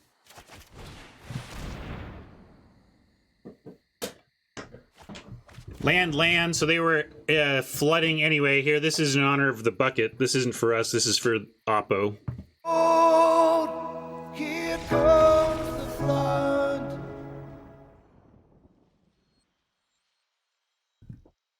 Yeah, we certainly helped them flood with our annoying Draugr stuff. I do my hair toss, check my nails. Baby, how you feeling? I guess I can give you the chill meme because the Bergie did tap something at least, right? All right, everyone. Chill.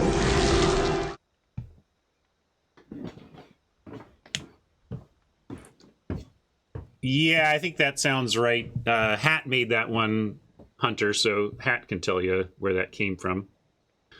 All right, hair is safe. I can have real fun now. Excuse me, real fun now, knowing that y'all can't make me look hideous or any more hideous.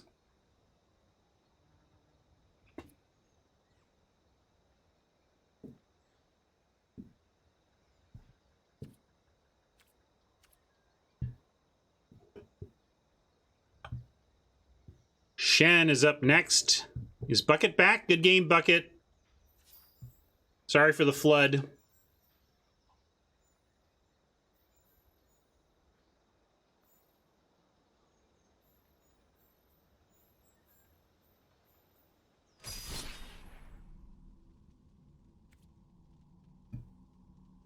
I see Shen, and it reminds me of the book I'm listening to because there's a one of the character races in Sanderson's Way of Kings Stormlight Archive series is the Shen people, and so I see Shen and think of Stormlight Archives.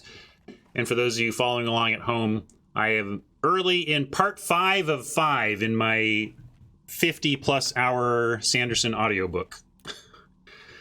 As soon as I get through it, I'll turn back on Listen Up Redemptions. But right now I've been listening to podcasts on Kaldheim Limited and Brandon Sanderson.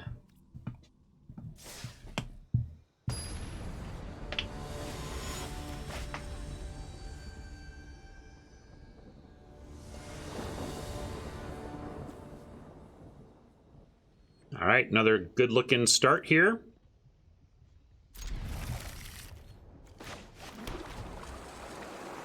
Yeah, I'm going to play in the sealed open. In fact, we're going to do some practice for it today. You can do your homework if you want.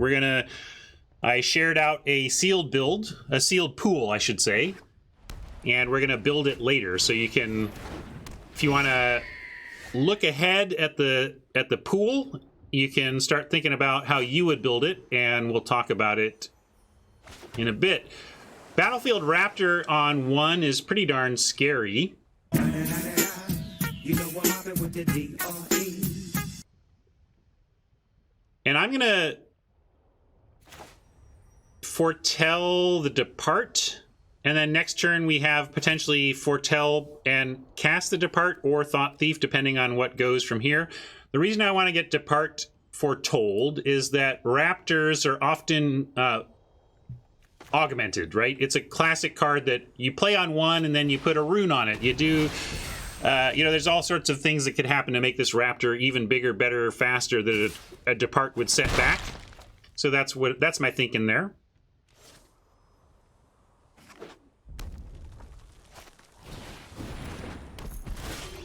But with that start, I'm going to go with a Thought Thief here, and if it lives, we can even Predator next turn and have fodder for the Predator if needed. But actually, I'm going to play the Thought Thief. If they send in with Seeker, we'll decide what to do. We could look at their... I don't know what Shen wants at this point. Like, it's easy to do this against opponents in late game when you can say, oh, we just want to keep them off action.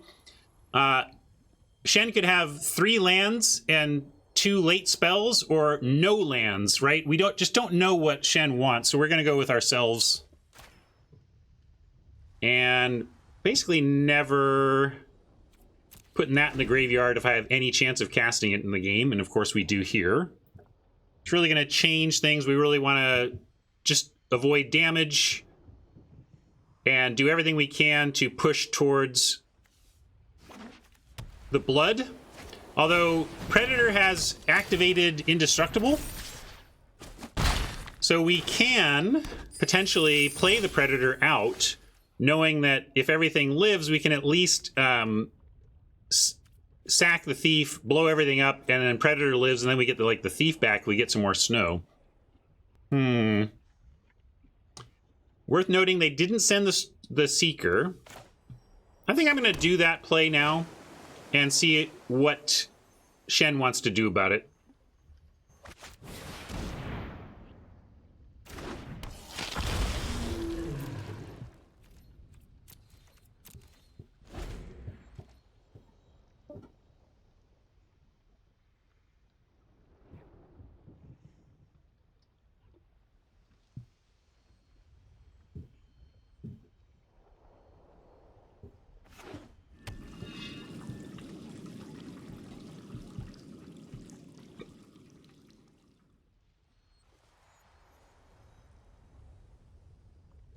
Our dream here is that Shen goes full breaks, continues to build out a board, and then we go land, and on turn 6, Indestructible the dragon, and Blood on the Snow, everything else.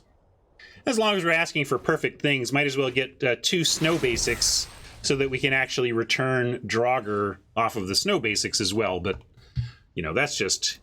if we get to stack our deck, that's how we would do it.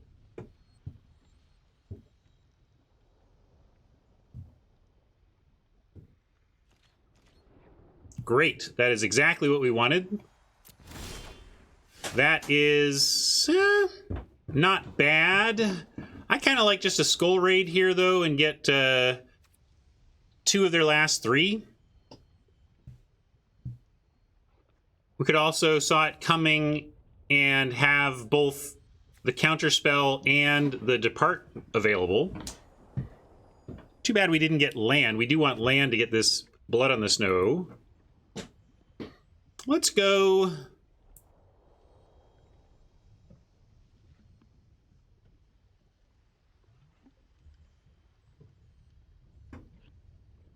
This feels like it's the damage to, 5 damage to tapped. I think we go...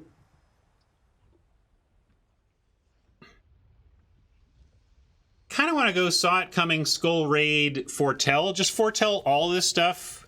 They haven't shown the ability to attack through this right now. We go Shields down for a turn on Saw It Coming, but then we can do like Skull Raid the rest of their hand and have Saw It Coming up the next turn. If their Shields down plays our creatures, well, we have a plan for that anyway. So I think I'm going to do that.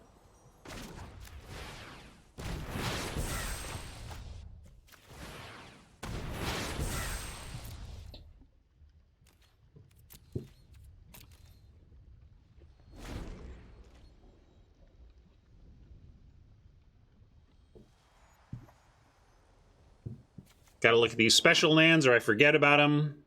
1 red, red, white, tap, sack, find aura or equipment, and grab it. Okay. Boros Tutoring.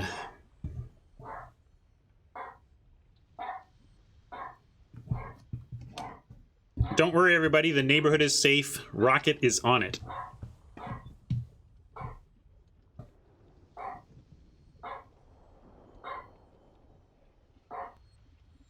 Yeah, I think primarily this goes and gets you a pacifism style aura, right? But maybe you have some killer equipment that you want to get too. Get that uncommon red hammer. I said, you know what I mean. That's why I said Boros tutor, like it finds the stuff Boros loves. Oh, you're gonna get 2 at once? Aura and Aura. Yeah, cool. So we can get 2 for 1. That is nice. All right, cool. This is all going well for us except the lack of land. More land, please. Well, I like Skull Raid and Hold Up Stroke / Saw. Still fine.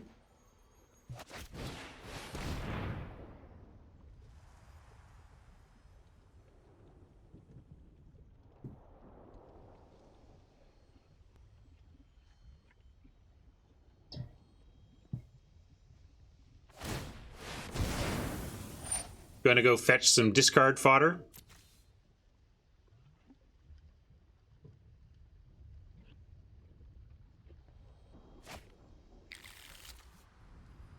Just so. Removal and decent equipment.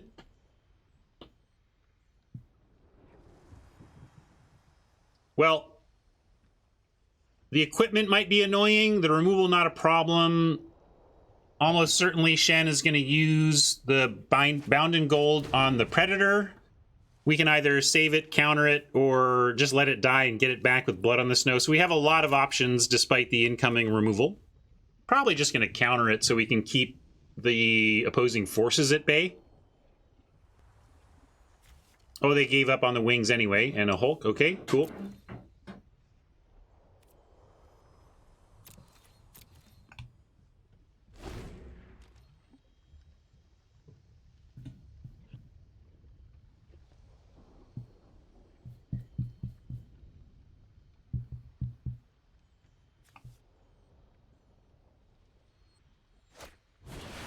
Yeah, there's the Bound in Gold. We can also depart the... we could depart the Bound in Gold and then just ambush the Raptor. Kind of like that. You like counter it? We'll counter it on the way back down next turn.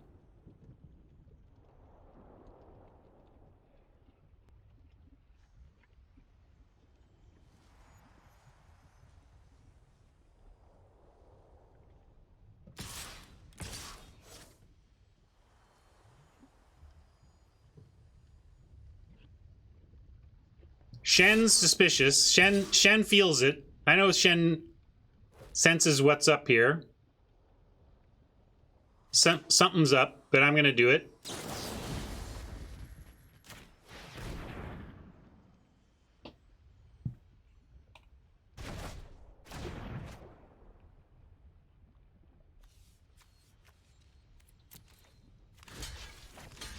Do we try to trade for the Seeker? I mean, we can just, like, we have this Sweeper or whatever, but if you can just not worry about this, the Sweeper because you've just got the board advantaged, then that's fine too. So I'm going to do that.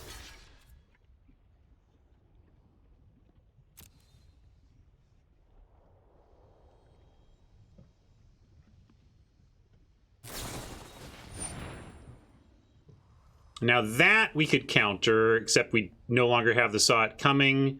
So we'll go ahead and, well, let's see.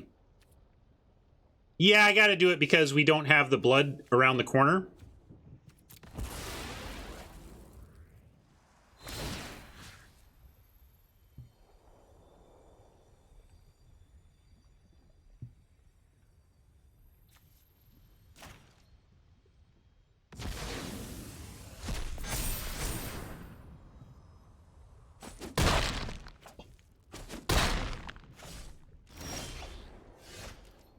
Thought Thief.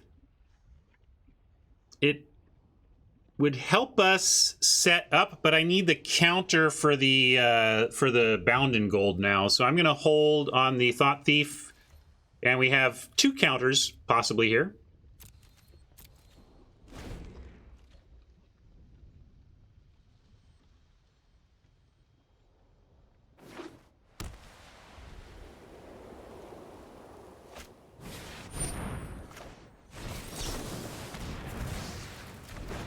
Indeed, we saw that one coming. It was literally exposed in their hand.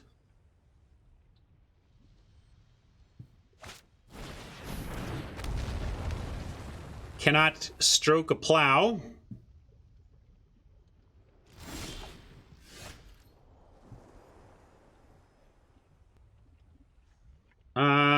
More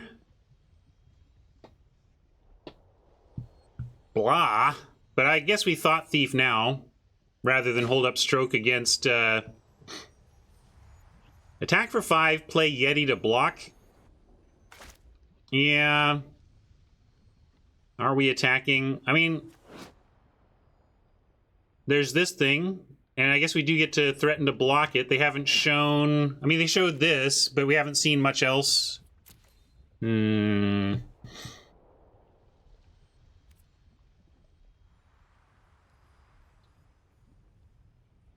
Yeah, let's start with the Thought Thief anyway to find some land. We really need to see what's coming. Hey, there we go. Library that. And if we send in Predator, I think this is deal 5 to tapped. And I think we'll have to use... I think they get to use that. I'm going to stay back.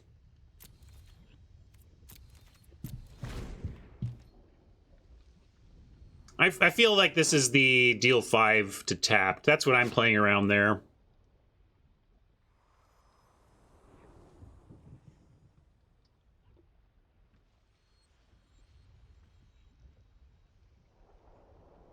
Next turn we'll have Graven Lore. Okay, so now are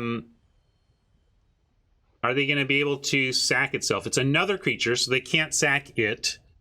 But I can sack my own Thought Thief so that they can't attack me with this. And it's probably correct given that we... Well, let's see. Oh, it does untap. Yeah, so then we just let them have it. Never mind. Right, that's how that card works. So we let that happen and then block with Thought Thief. Thanks, chat.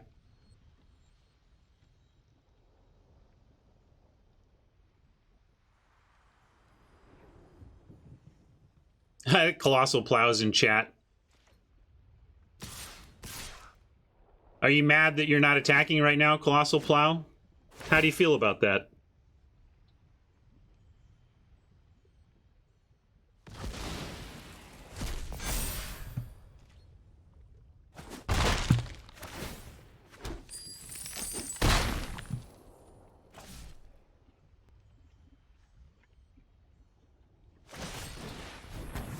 Well, I was right.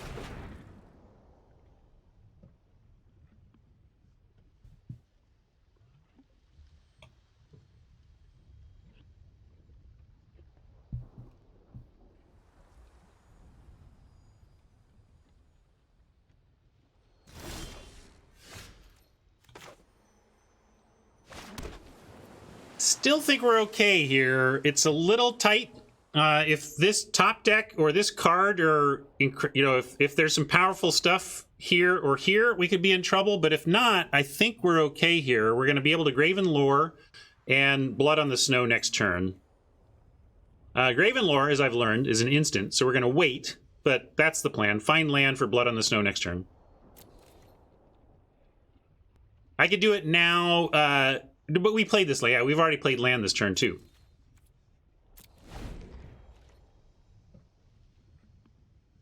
Stroke if we absolutely have to, but the real plan here is Graven Lore for the board wipe.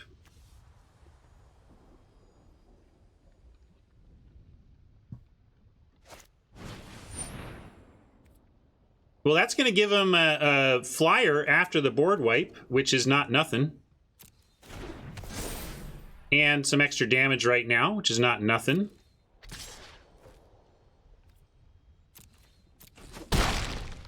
Yeah, pick getting put on the 1/1 is actually 2 power in the air.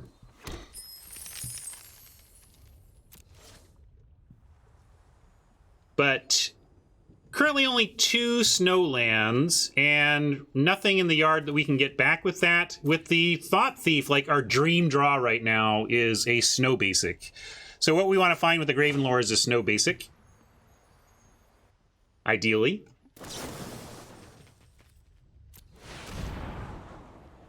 That's snow, but it's not a basic. That is a basic, but it's not snow. I think we keep the basic to 100% that we cast blood on the snow, but then we put this, we hope to find a snow land, snow basic instead from here. Nah, 3 basics, none of them snow. But hey, look, that one is! I've never been so happy to flood 4 lands in a row in my life. Well, maybe not my life, but we did find exactly what we're looking for. And I'm going to start with a somewhat obvious attack. I guess it just gives them life. I'm not even going to bother. Like, they either chump it and gain life, or... well, I guess they might not. But it's so telegraphs what's up, Shen would totally block, right? I don't know if 3 damage... yeah, I'm not going to do it. I think Shen has this figured out. You think they don't block? I think they do. I don't know. We'll ask Shen when Shen comes back to chat, but this is what I'm doing.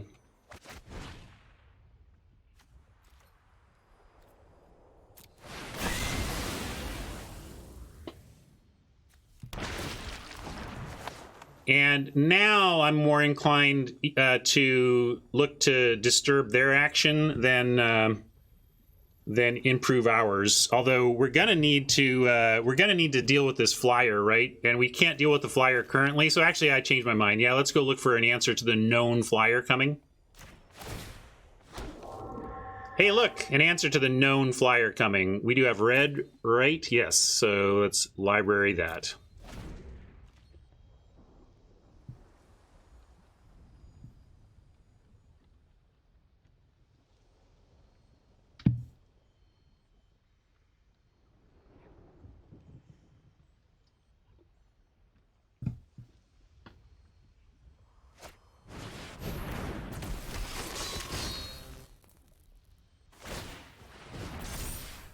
Trading on the ground, if needed. Frostbite in the air, great. Let's see, we're a little lighter on black, but we have more blue to do. So I'm going to play an island. Yeti comes down and lets us have activate. Has stroke and frostbite with the Yeti out, so that's good. Well, plow is 6, and they only had 5, which is why I don't like this card. I don't know. Crew 6? Turns out Crew 6 is a lot! Anyway. At this point, I just want Oppo to cast anything at 4 or more mana at this point. Come on. Give me some help here. Let's see. Need to start getting them dead. Could send the Thought Thief. But I want to try and trade this off and send the Yeti. We're gonna attack with the Yeti later. Yeah, we could kill the flyer now. Probably smart to do that, not let him draw anything to help.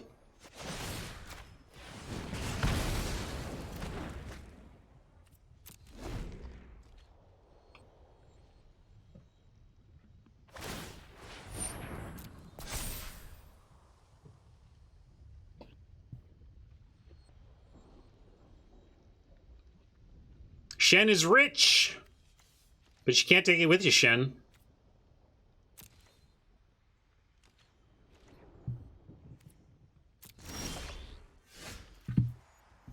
Oh, here comes the flood.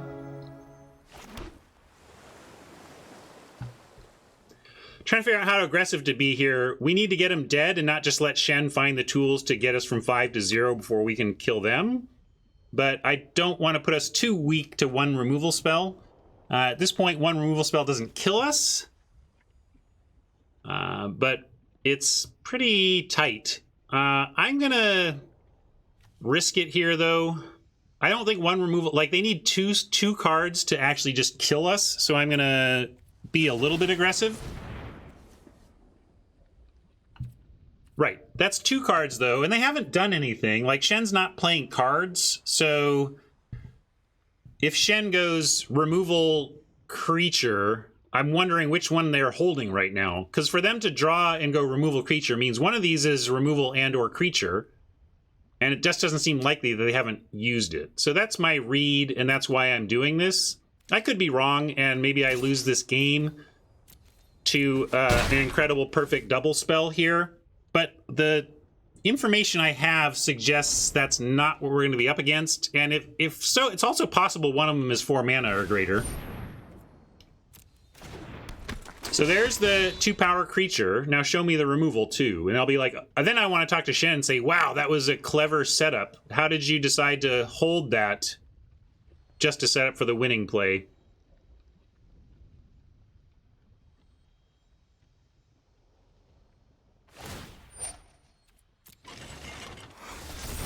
Oh, maybe they put the pick on it. I didn't think about that. Good call. So we'll block there, of course. But I was thinking we could trade for the plow in this case. Instead, we got to chump.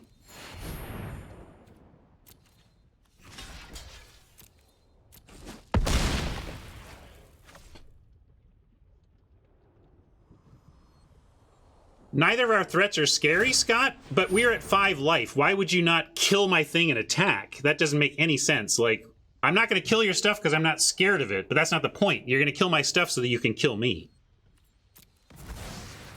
Hey, that works. I'll take that. Classic mistake from Shen. I've been there. No shame, but I'm happy the plow's dead.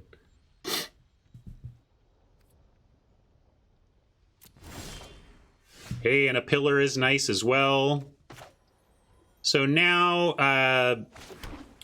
obviously pillar. But we don't really have the tools to attack yet. In fact, we're probably going to have to trade off the Yeti. I like one of the powerful things about Icy is what it does to equip. Because suddenly throwing an equipment around is just like, okay, I'll tap that then.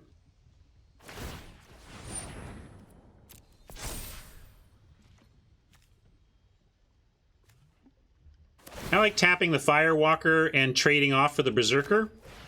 I don't want to give him a Firewalker attack.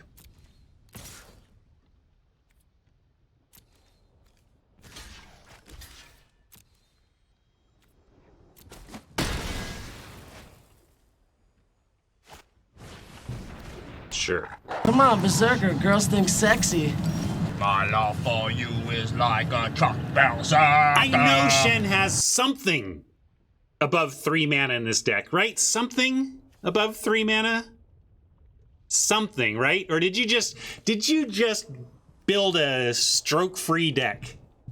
Anyway.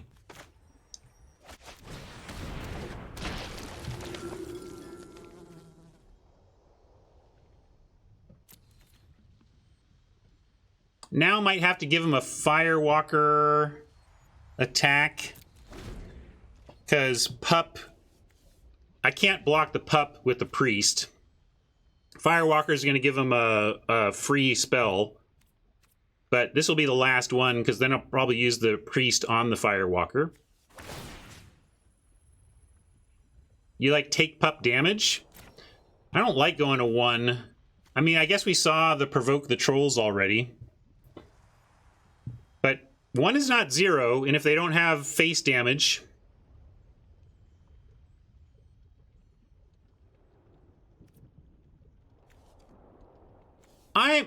I'm gonna go with my gut, which is don't take damage here. It's that's the question. They get a card or 4 life out of us. What do we want to do?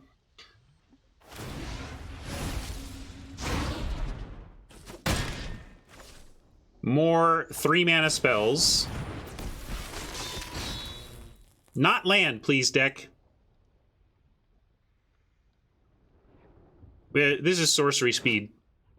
Can't do it. Summoning sick anyway, but even if not summoning sick.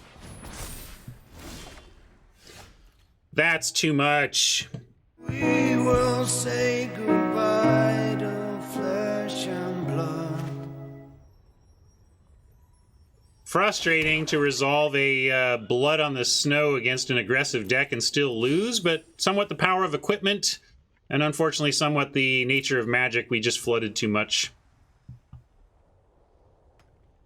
But I'm gonna make Shen do it. Let's see. We're still not dead because we can block the Firewalker, tap, or actually just let's just kill the Firewalker now and tap whatever's wearing the pick. Yeah, we're just mostly, but it's not looking Your good. friend here is only mostly dead. Gotta kill the Firewalker, though, because it's getting him too much card advantage.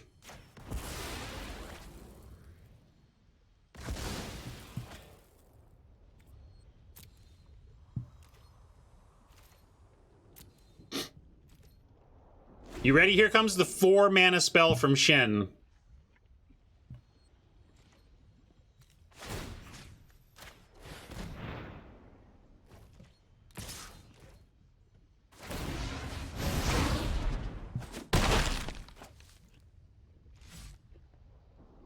Dead? F you, deck. Come on.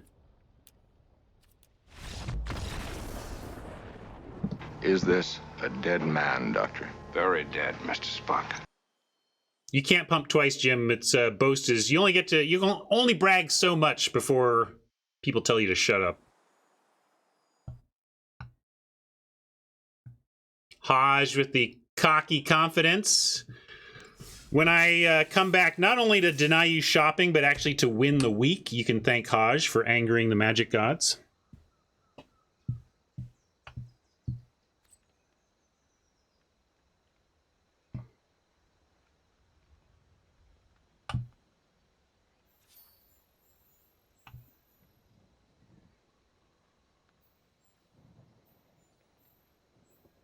Grim Pac-Man, back for revenge.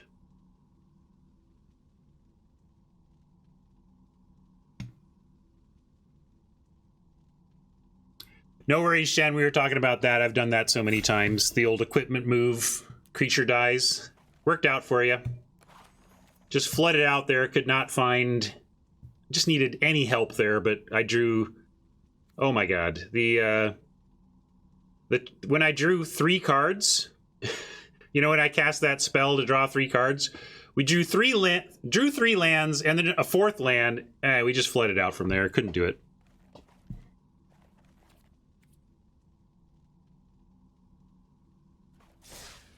Stop yelling, D.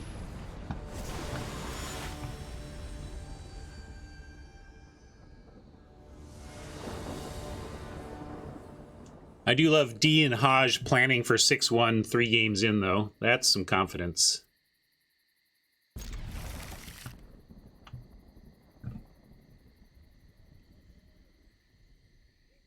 Sinkhole into Island into Priest is going to be a world of hurt for anything aggressive here.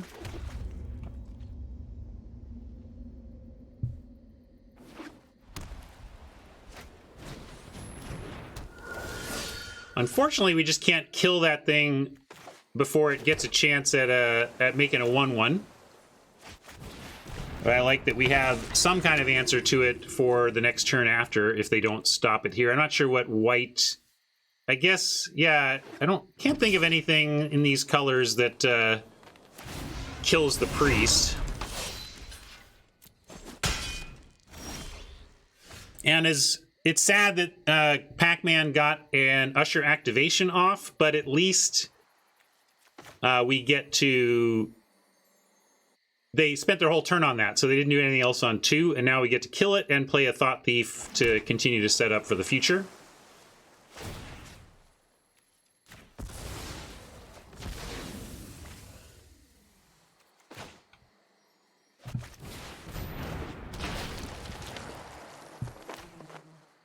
Wither Crown.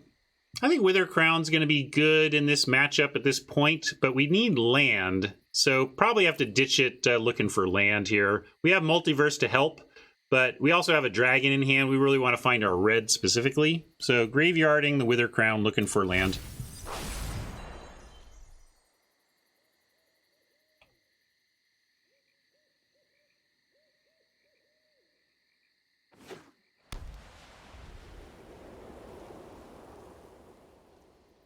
Now, we're definitely not Homer Flanders.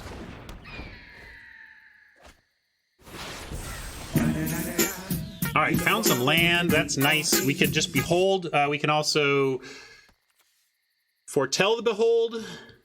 Not sure what that does for us exactly. We might as well just do it now.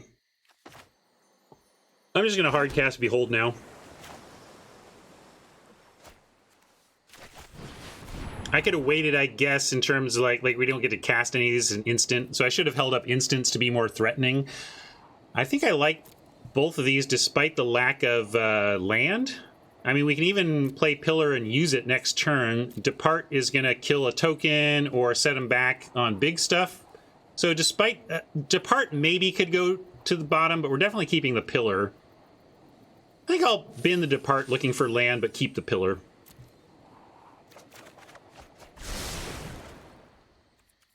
And no attacks. I'd rather threaten blocks on a 1/1 on the ground, given the nature and intent of our deck here.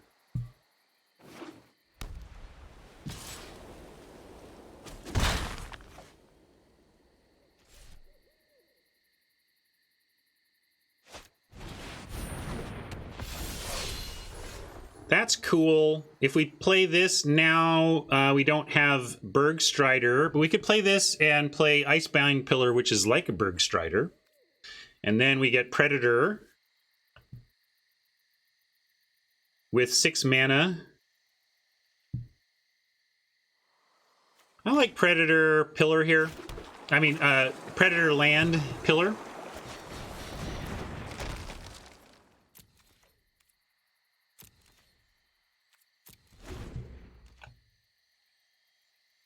That's more. I like Hank and Dale. That's good. Maybe it's Hank and Bobby. Damn it, Bobby! That wasn't a very good Hank Hill.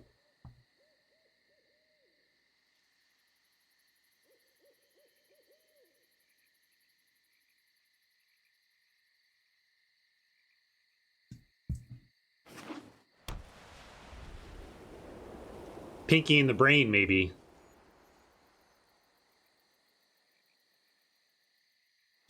Shoot, mate. What do you want to do tonight? The same thing we do every night, Pinky. Try to take over the world. The Pinky and the Brain.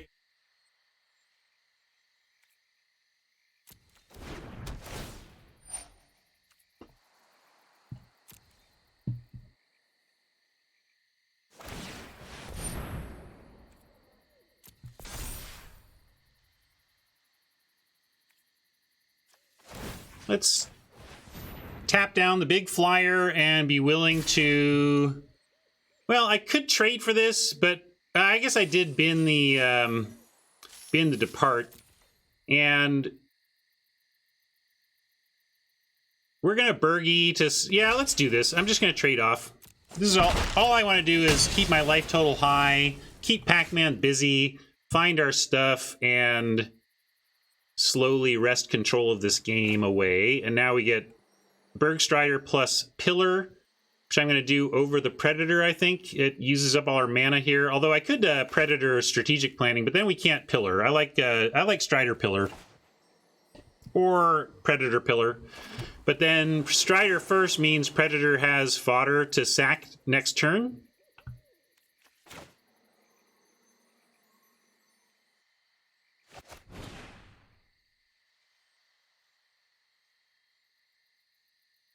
All right, everyone, chill.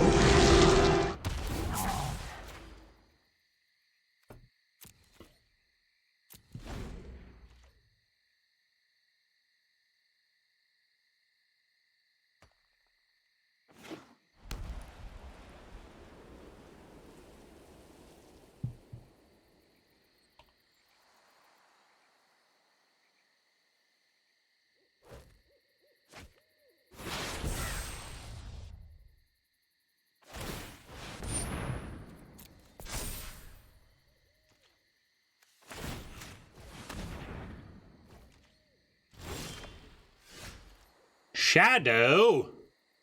The Shadow knows.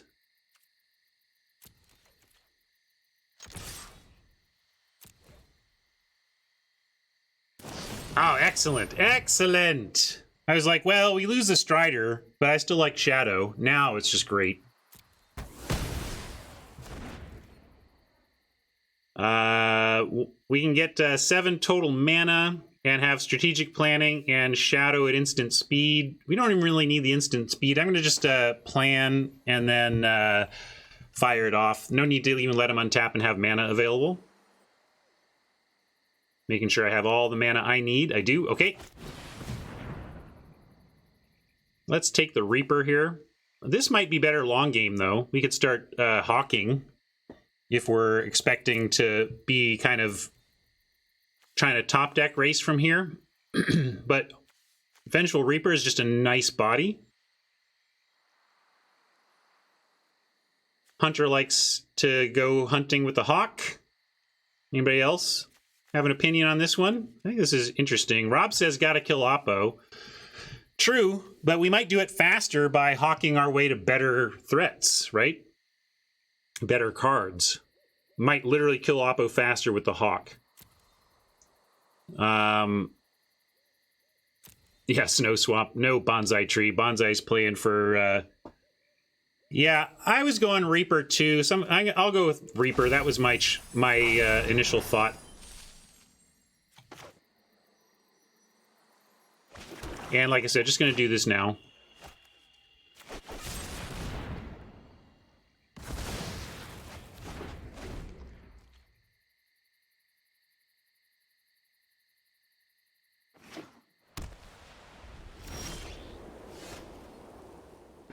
Bonsai playing for chat out there. I love it. They're not showing much that we want to tap down, so I'm going to go ahead and 2-spell here. Reaper into Predator. We're seeing a pause, though. So, let's see. Green, white, with 2 spells and pausing with no creature permanents out. I'm not sure exactly what that means. Maybe you all can figure it out, but I'm going to keep on with the plan.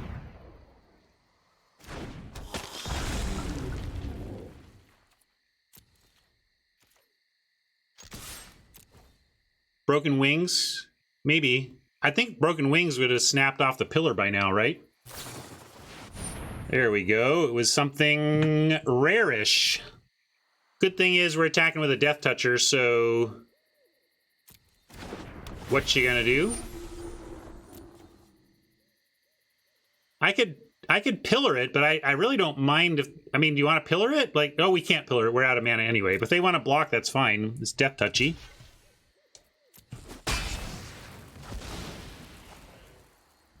Maybe they have another removal spell for the Predator that is now not possible to be indestructible.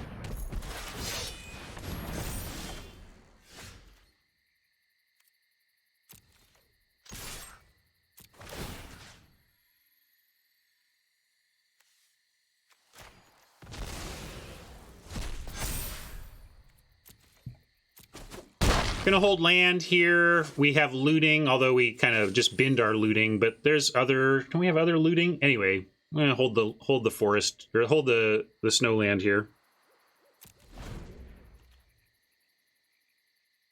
They're not playing black, so it's not like we're protecting against raid, but...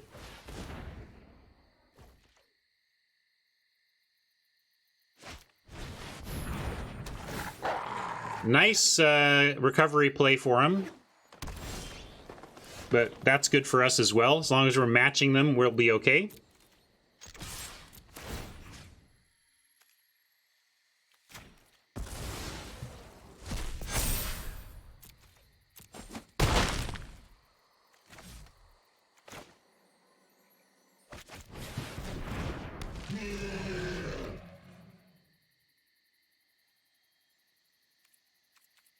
Yeah, that's true. I've been prioritizing like just their best creatures, but that's a good point. There is an uncommon that brings back 2, so we should get their small stuff. I'll start doing that.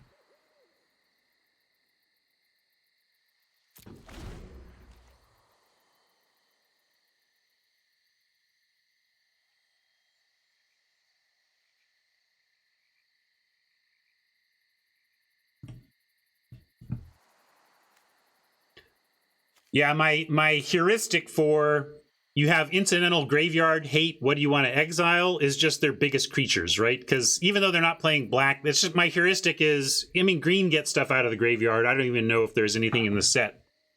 But my baseline heuristic is large creatures. That tends to be what you want to remove from decks, but then you do have to adjust based on knowing the format, knowing the strategies. If your opponent is playing return sorceries and instant type spells, you got to get those. So it changes up, and I was just going with my heuristic there. Well, until end of turn creature and must be blocked this turn if able, so we'll just end up tapping that.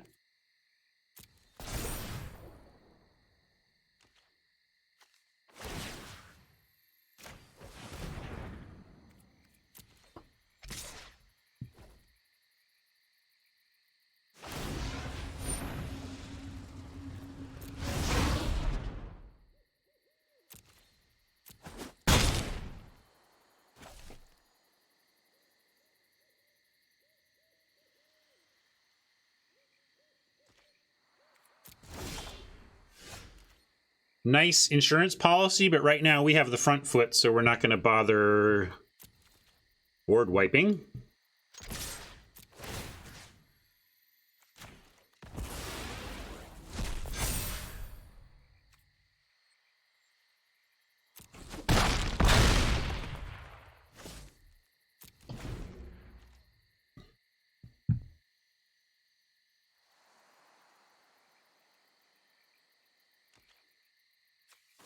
I don't have a good heuristic on why not holding the land, I guess. We do have some looting. I know it's at the bottom of the deck, but I think we also maybe have, if there's shuffling, that could come back. Honestly, not great reasons, though. Just, again, my heuristics operating on the background, on the back burner, while I'm focusing my mental energies on other stuff.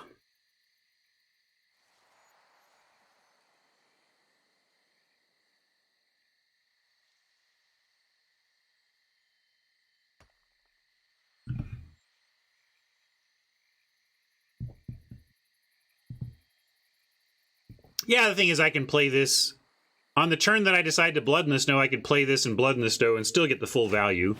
It's only really punished if we oh, this is fine, we just do this. It's not exile, right?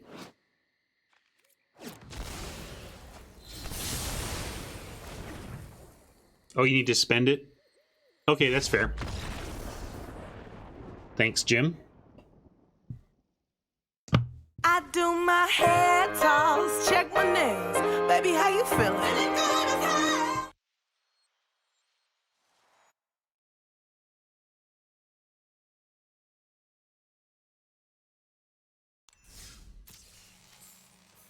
All right, brought it even. It's your fault, D. Like, I don't teach you enough about the magic gods around here.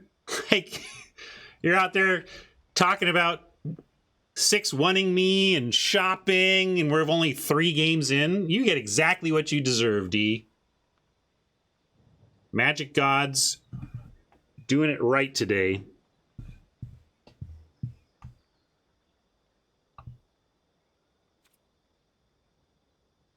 Nice. I like that we've pulled even. Dr. Schnuffy looking to break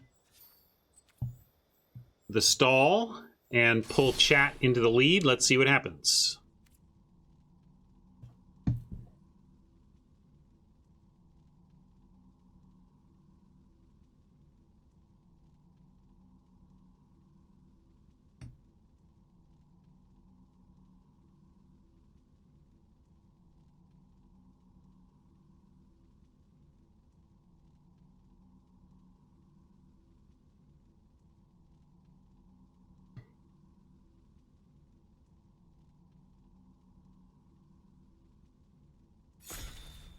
Yeah, that dragon could be mythic. A lot of times mythic slots just get, they only have 15 of them, and they usually end up being the superheroes of the set. Like, you got to make your superheroes first and foremost, and then, and by that I mean planeswalkers, but also whatever legendary stuff they might be doing that set.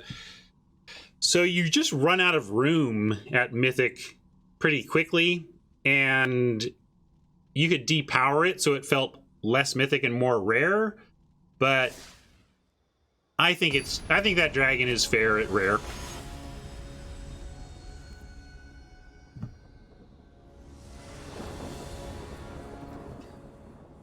All right, we can keep this and have good stuff to do, and I love being on the play here.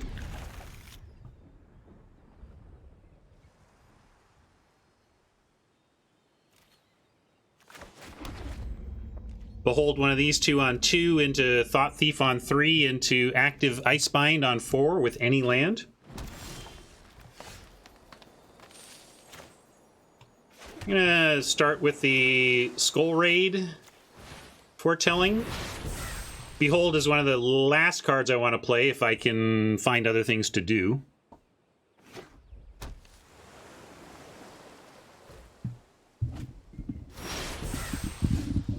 Shadow is also interesting. Probably want to do that here under no pressure. We don't have black mana yet, but also, actually, maybe I should Behold, because if we don't find a land next turn, I'm going to want to fire off the Behold looking for it. So I'm actually going to foretell the Behold right now. And then next turn, if we don't find land, we Behold, find land, and then we foretell the Shadow.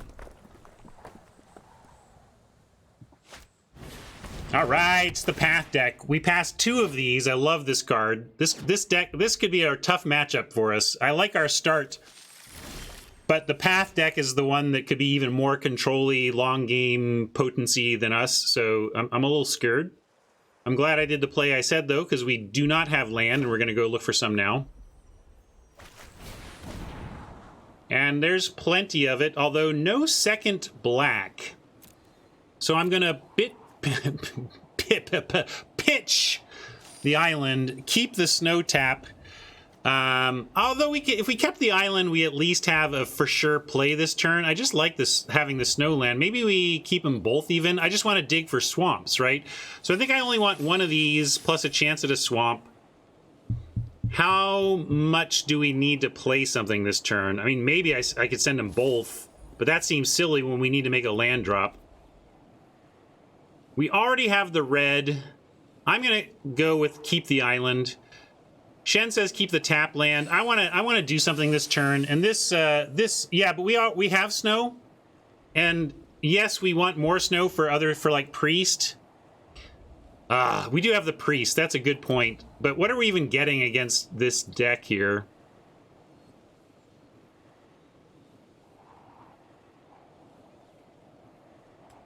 You say there's no need to play something this turn, but still, mana efficiency here is the type of thing that can help us overcome a deck doing that kind of thing. But this is a really close one. But I'll keep that.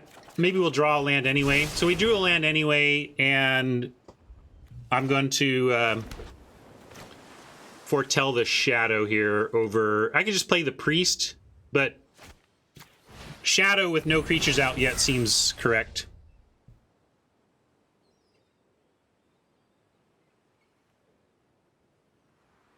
Next turn we have land, priest, depart, or land, thought thief. Basically our whole hand is open next turn, except for Shadow over in exile.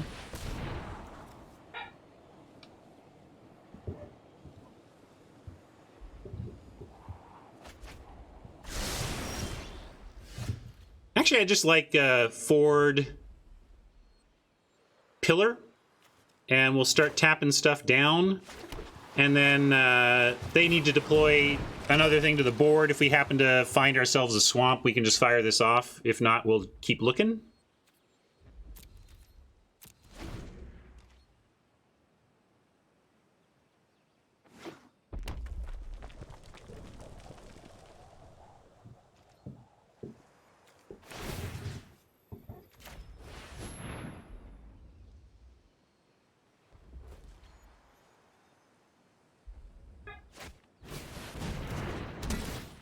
Great card.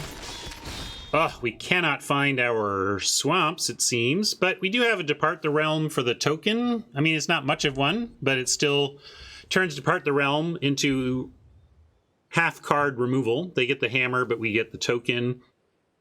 For that, I like playing an island here, even though, because we can hold this one. And I'm going to Thought Thief both to have a blocker and to try and find this swamp of ours. Come on, swamp. Blood on the snow, but no swamp. Again, I said I can't really put this on the bottom. I'm going to library it. It's too important to spell in all of our matchups here. Could Skull Raid and still have... I'm going to do tap and depart, though. That's my plan.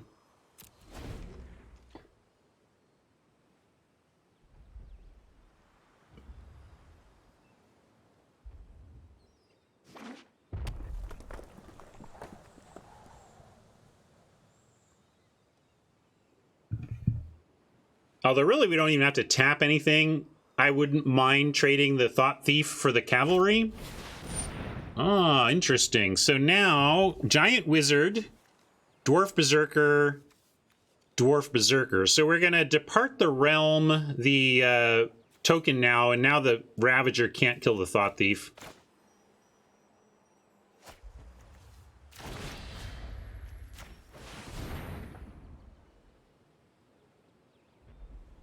Yeah, lots of different fun names for the Path to the World Tree. Bear Ultimatum.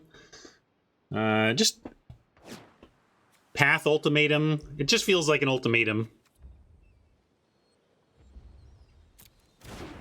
You like it with ETB on the stack? What difference does that make?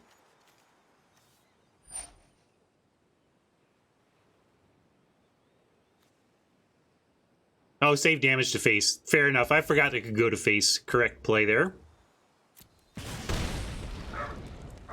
It's powerful that it can go to face.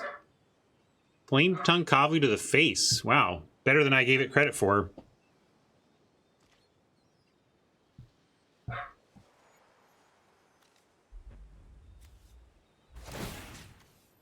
Oh, actually, I can't. Right, like if I go to tap the Cavalry, they tap the Ravager in response, and then can send Ravager. But that's actually okay. I would trade that off. So let's do that.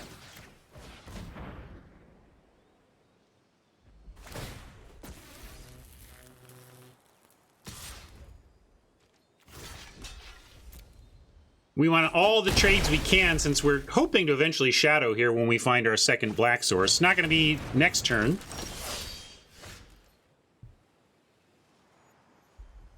But we can Skull Raid now, I think, is fine, and hold the Priest.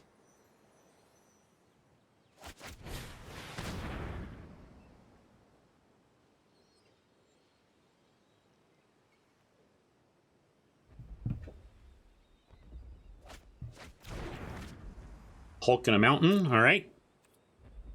I'll take that.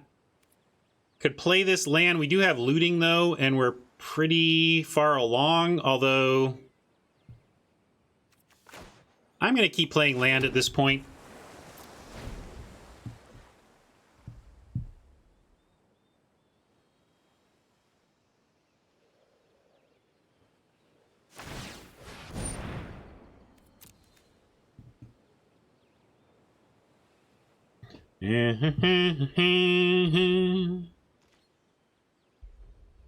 That makes it too easy, Rob. We like a challenge around here.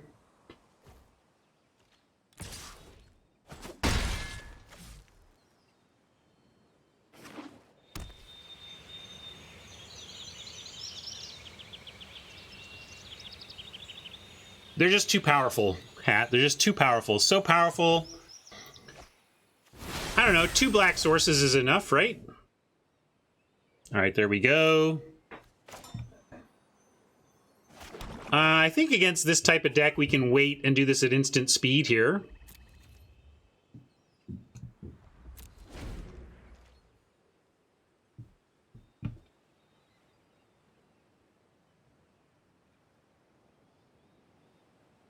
I guess we're opening ourselves to counter magic.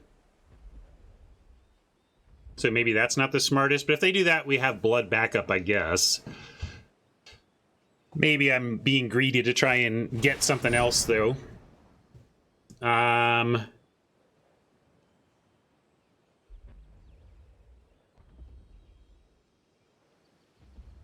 It doesn't really matter. We fired off. No matter what, they're going to leave the Doomscar, right? But... And nothing is getting through because we're tapping whatever is behind. But let's let it land then and let them potentially do the wrong thing, right? If we play Shadow now, we give them no choice. If we let the Titan land, we give them a chance to make the wrong sack decisions.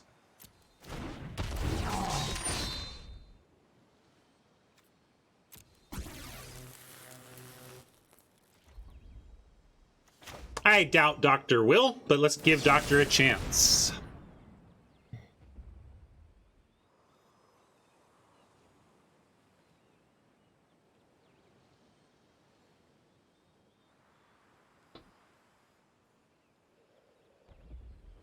It might just be in here to fix a 3-color deck, right? Maybe they have no real path to firing this off.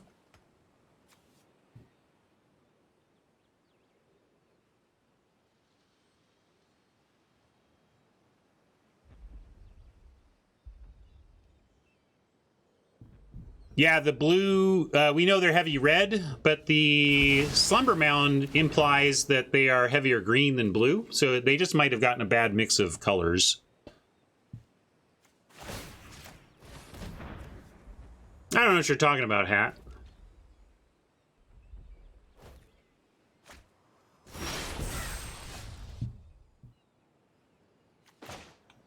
Seems good. Do this and the Priest. And still have a tap for the pillar.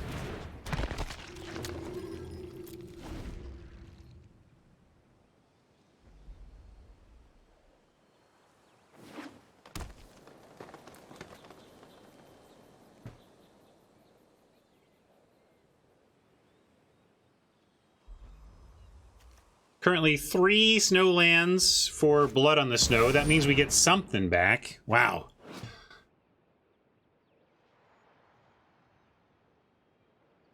Well now. Not hasty, at least. Really want another Snowland now. It would give us Priest or Blood on the Snow Get Back Predator.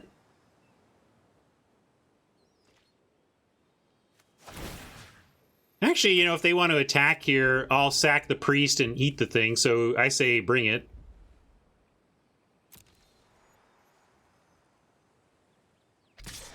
You want to trade? I'll trade. Right now we don't have the snow for the other one anyway. No? Comrade says no. What am I missing? Why don't you like this, Comrade?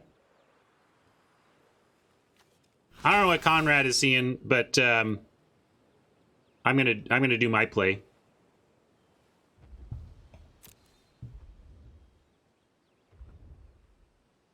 Yeah, that's true, but I don't even need to do that yet. Like, I just like getting into a position where I'm ahead on board and I don't even need the blood.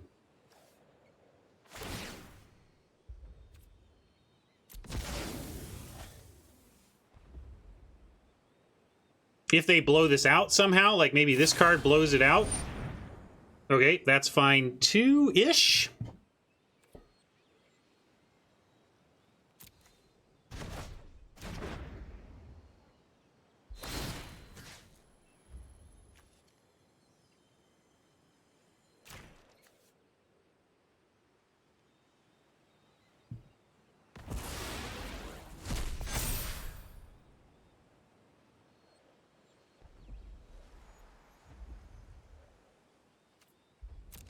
Now we would love to find another fodder creature for the Predator and still set up the blood plan. Yeah.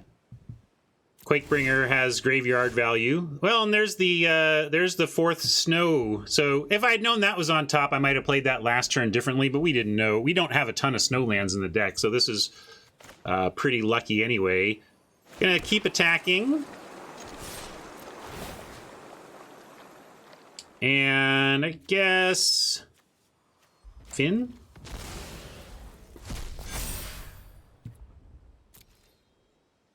Yep.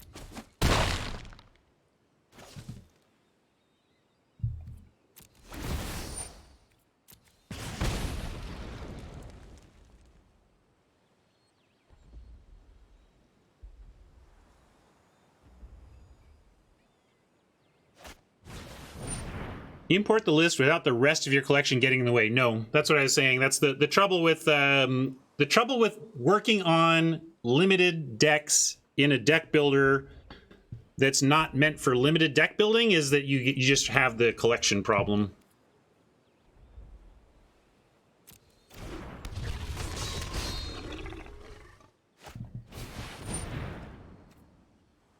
All right, well now we're just gonna fire off the blood.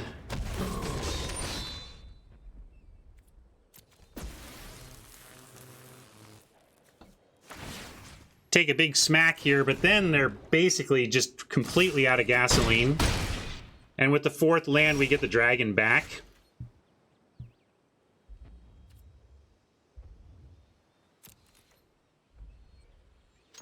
Unfortunately, the dragon's going to lose all of its nice counters here, but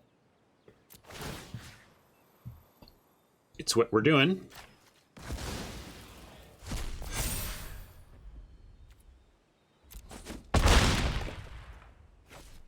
And can even Blood on the Snow with Saw It Coming available? That's just filthy. Filthy?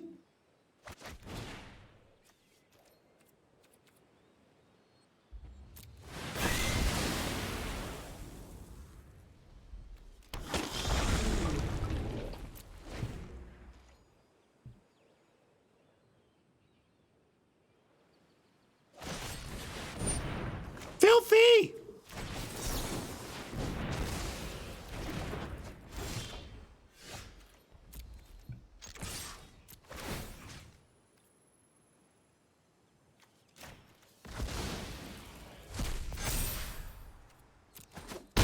Lethal next turn without a top deck.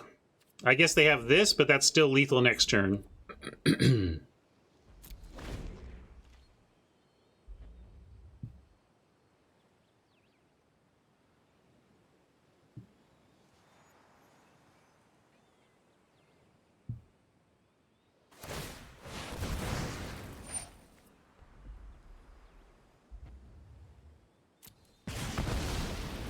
Hey everybody, D's going shopping. Did you hear that? Did you hear about that, everyone? Dionysus going shopping today at his local grocery store. Gonna pick up some healthy food, D is. You know he likes the healthy food. Have a great time shopping, D. I'll be thinking about you.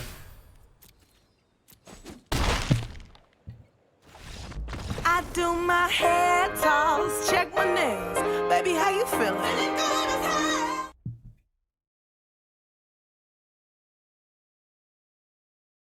No shopping for you.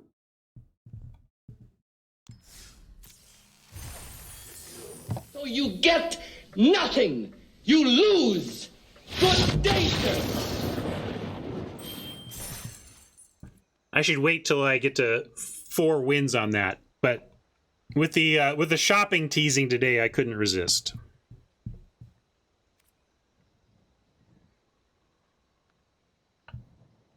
Hannah up next to try and bring it even. Good luck, Hannah.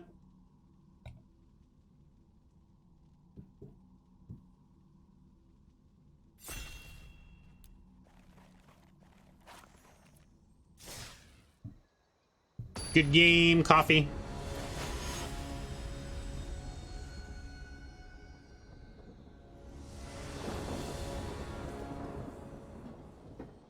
Nice. 2, 3, 4. I'm in. Also hitting the coin flips nicely today. I've been lucky on that front.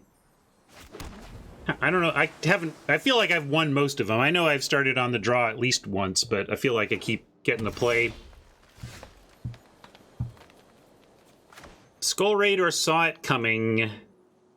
I guess Skull Raid, and then we might hold up Saw It Coming. Wait on the pillar.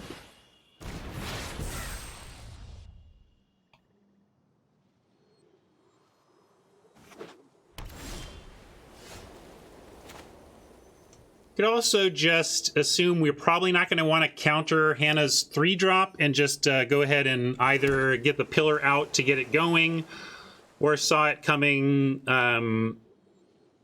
to protect the Predator if it survives a turn.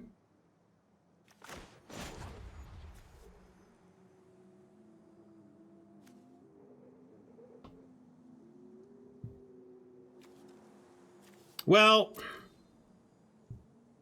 I just wonder what is going to happen on turn 3 that we really want to see coming, and especially that they might foretell. If they foretell and we do nothing this turn, ugh. I think that's too bad of a fail case. So I like Pillar or Foretell, and Pillar uses the most mana, so I'm going to do that.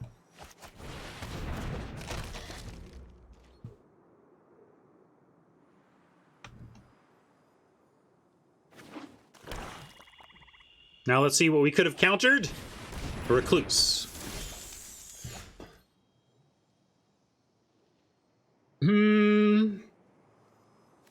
Predator? Or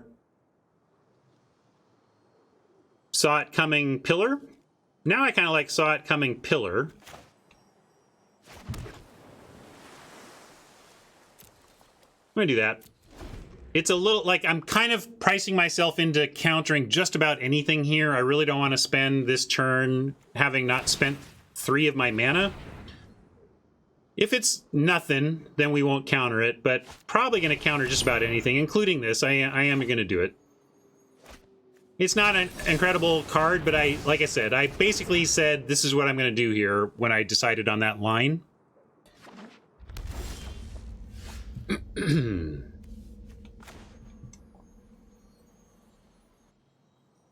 And even here, I like strategic planning. Although we're up against a potential Skull Raid, maybe I'm getting a little fancy and should just drop this with the tap up. I'm gonna play this now.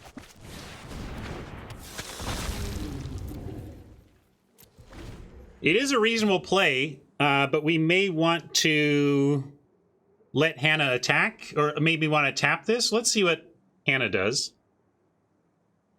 Be awesome if Hannah tried to kill it with 3 damage and then we did the pillar trick.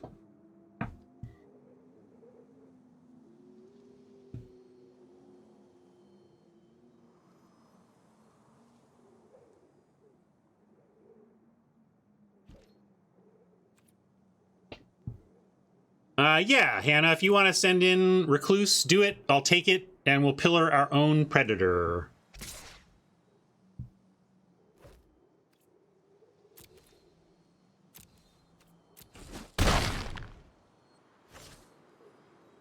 Possible they just have exile removal for it. They have double black, and we passed a ton of Feed the Serpents that we just couldn't take ourselves.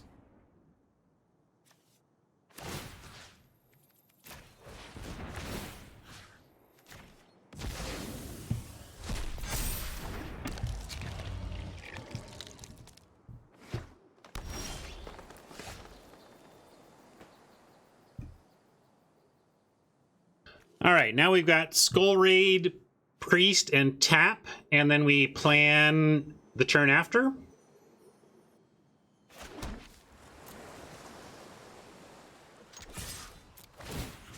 From me?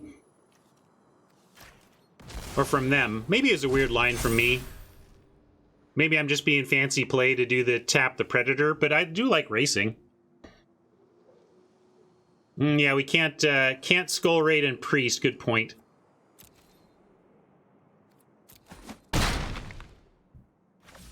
So maybe we need to plan, or I should have planned before playing land. But let's do planning then and Skull Raid later.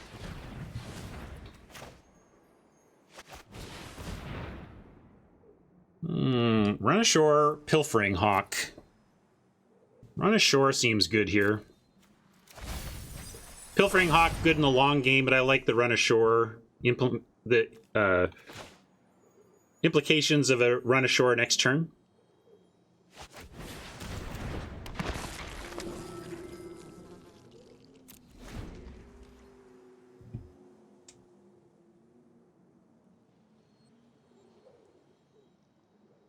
Again, I've fallen almost completely off of this card. It effectively feels like a 3/3 Changeling Hill Giant to me, which is not unplayable. It's just, it's not a priority at all.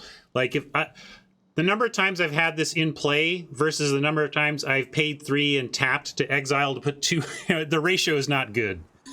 I almost never activate this, either because I can't or there's just no time.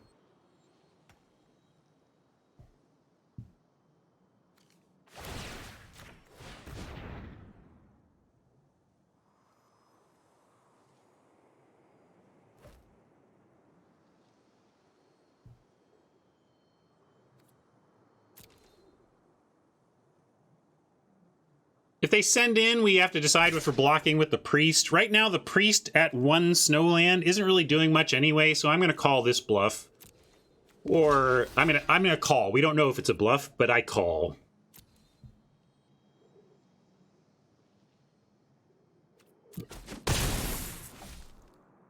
Could be Jarl.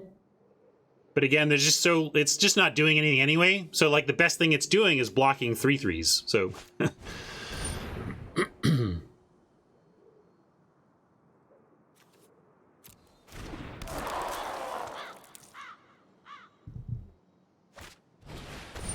Wither Crown, we can run ashore our own dragon if we want, but also the counters mean it still attacks and grows, so we're gonna just let this happen, and we have a dragon is still good, it just pings us each turn.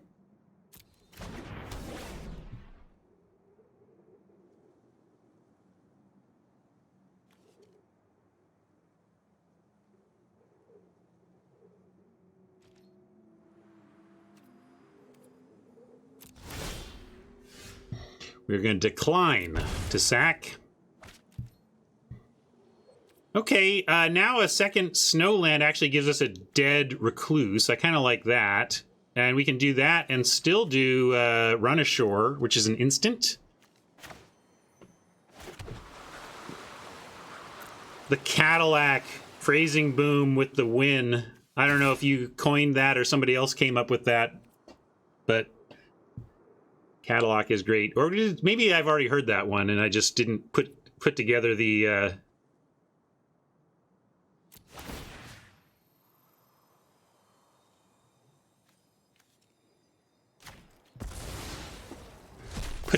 joke until just now. Catmobile, also excellent. Excellent. Oh, you don't have to exile. Good point. It's up to. Thanks, Shen. You get the counter either way. I even looked at that because I was wondering if there was nothing in any graveyard, do I still get the counter? And the answer is yes. We could also just run ashore or Skull Raid and tap here. But I think they'll still be at 2 cards next turn, so I'm going to hold the run ashore. Let's kill the Recluse, though. Kill the Recluse, run ashore these 2, and then what are they going to do?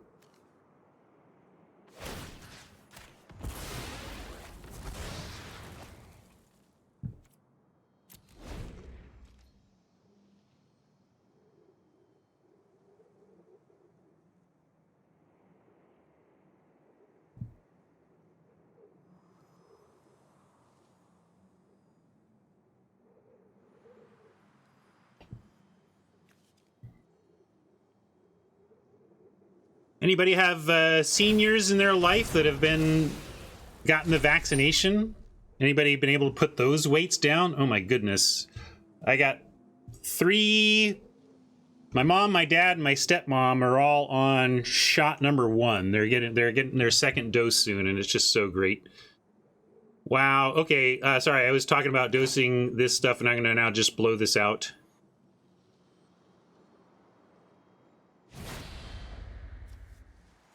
We're gonna put this on library and this in hand. Oh no, actually, hold on. This can foretell, so maybe we actually want to put that on library, and this can't be recast. So I did that wrong. I'm going to correct it. Yeah, we could just tap it. I want to cast the Run Ashore here, though. It sets him back. It just completely destroys Hannah's chances here. I think it's correct.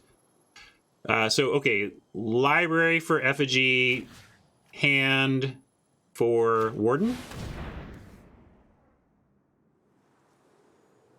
Nice, Rob. Before your parents, are you in a role that has enabled that, or is it just happenstance?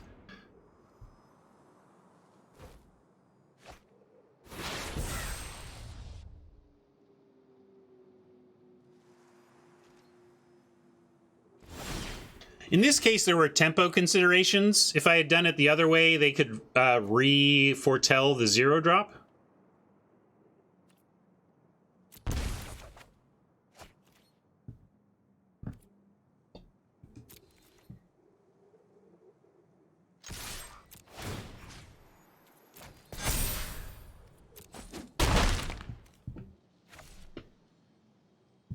Feels so good, right, Andre?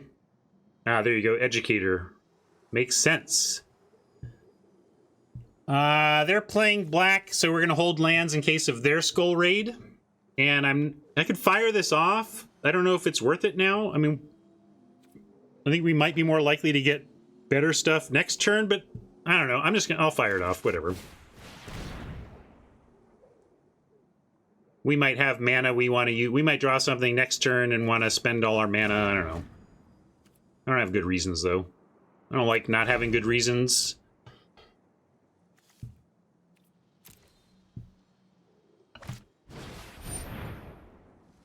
Ooh, exile is good. Means we can't get it back.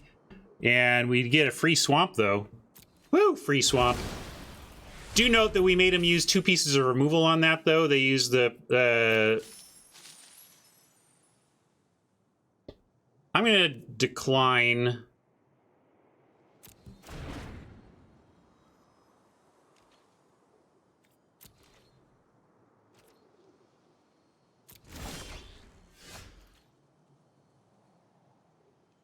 And I'm going to keep holding. We don't have... I guess we have card draw. We do have good card draw. I suppose I shouldn't hold 2 because of the card draw factor. And we're pretty low on swamps, so I want to get extra blackout anyway. We couldn't even cast Blood on the whatever if we drew it. Blood on the Snow.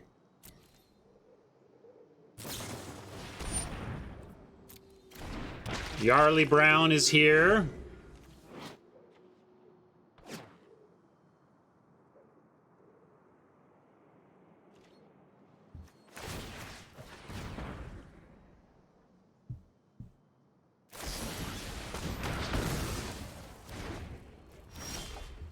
Oh no!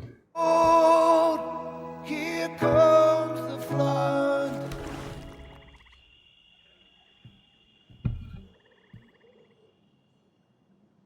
That Angel Maker seems utterly absurd. All you have to do is live to make 3 angels, and how do you lose? Hey, look, we got the Graven Lore. That is why I was playing out those lands.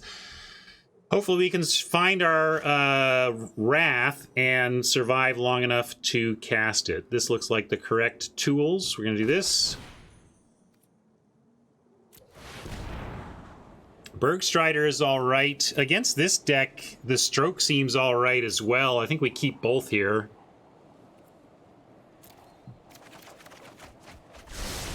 Frosty the Bite, also good. If we... Frostbite now, we can't Burgy though, so we can Frostbite, hold up Stroke. And maybe that's fine. Let's Frostbite, hold up Stroke.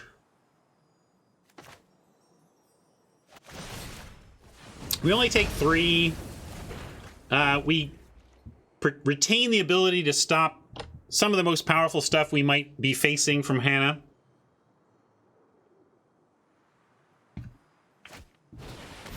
Nothing to stroke there. But we'll get Bergie plus stroke after we untap. Usually, I mean, it's not always true, but many of the foretell cards are 4+ mana, so hopefully we can counter whatever is being foretold there. More snow mana, I'm going to play it because of the Blood on the Snow interaction that I've now learned and understand. That it's not just having them on the battlefield, you need to pay with it, so we want to have this untapped if we draw Blood in the Snow.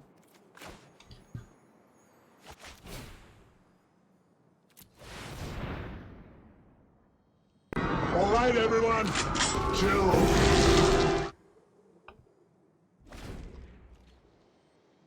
Weird. Why is my...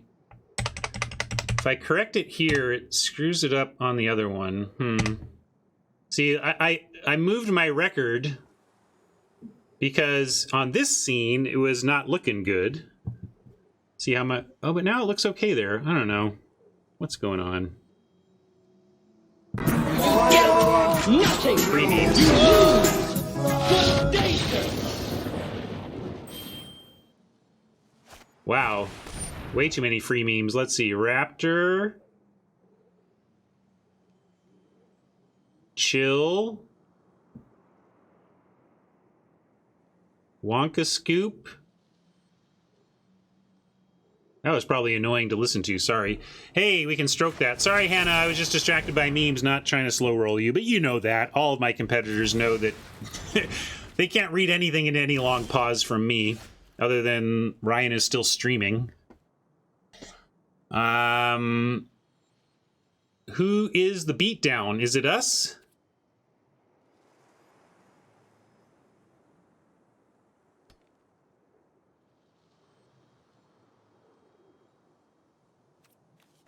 Kind of like Surveil Self. Let's start there, yeah.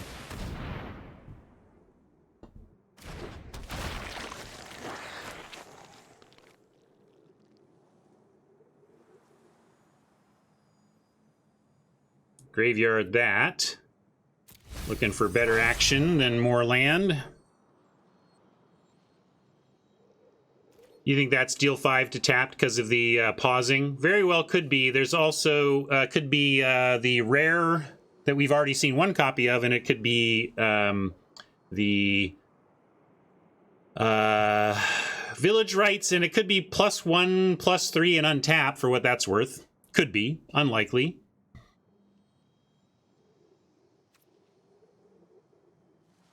I don't think we're dead to removal, though. I'm attacking. I don't know if this is right or not.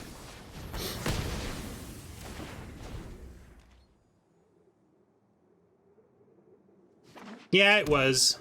Maybe I should have held on because of it could have been. Hey, look, it did something. That almost never happens.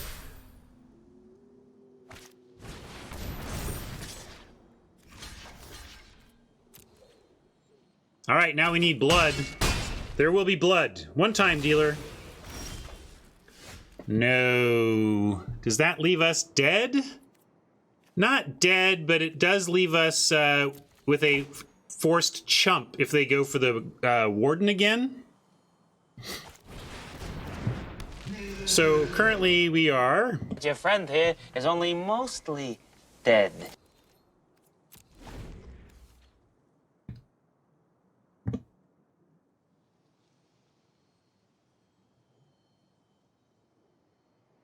That was a loose attack, knowing it could have been that, I suppose. That's all right. Blood in the Snow is going to save me. You'll see. We've done all this sorting. There's only 13 cards left. And it could be the... We have 2 outs, 2 and 13, because we can get Blood in the Snow or the Sacrifice 2. And even another creature would give us another turn. So creatures are outs to not dying next turn, and we got a couple of outs to actually taking the lead.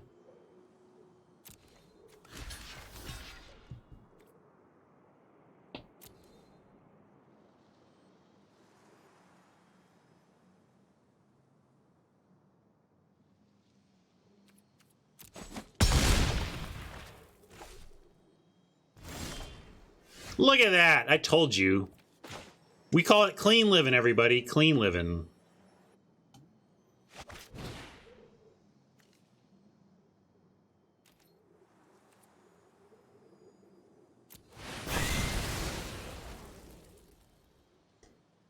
At this point, we only have 12 cards left. If we go Hawk, we're just like, I think we need Thought Thief. And it's both the most power, and we need to find action to close this out before we lose.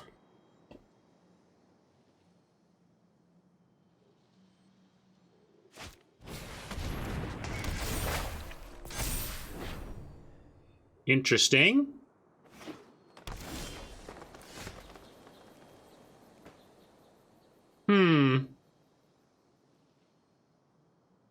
I think we reap and attack and leave the... well, actually, we can... I'm going to risk it and play this and attack for 5. Because then they have to stay back.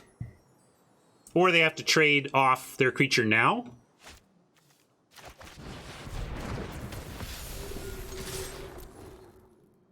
And if they trade off the creature now, they can then fall away the Reaper, but we'll get one more attack with it, and they won't get any more value on the chapter 2. So it puts them in a kind of damned if you do, damned if you don't spot that I like.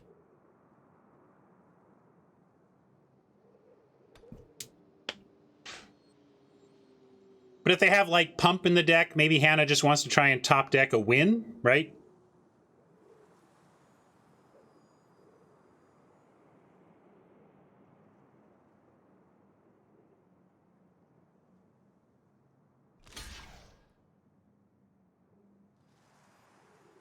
Now, if Hannah can draw a land, and we can draw some action, we'll lose our Reaper, but we can hopefully find something else.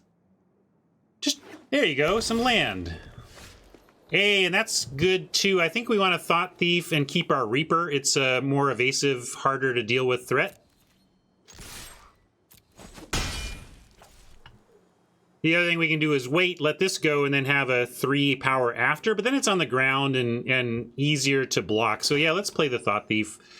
And we can even, now I want to Fate Seal, because we'll end up with if we can Fate Seal, then, and leave it on top, they're in a real tough spot. Like that they can have, right? Because it doesn't stop the Reaper. So we just let him have stuff that doesn't stop the Reaper, basically.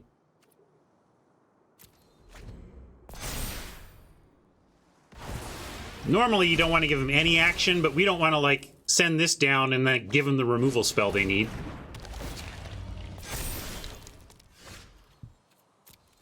And we're going for it. Top deck versus top deck.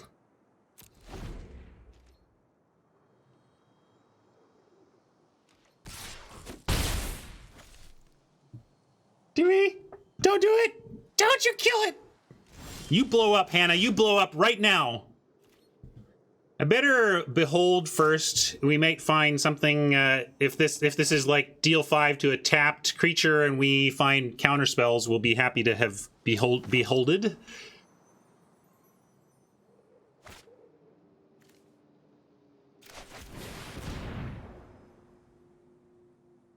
And they are pausing, so it suggests there's something there. Okay, we Depart the Realm is a nice pickup, actually.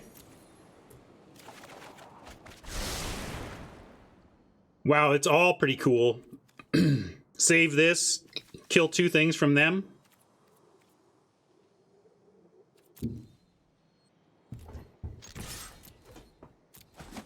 But it wasn't even that complicated. It was just attack and get there. All right.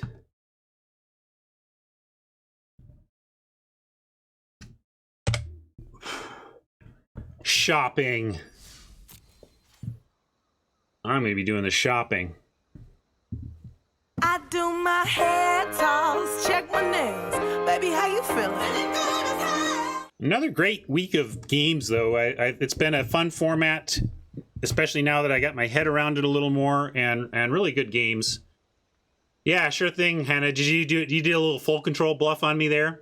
I was thinking it through, but then we did that glimpse or whatever, not glimpse, behold, and we found bounce and sack 2 creatures, so felt pretty good at that point. And now your anchor player, Magic Star.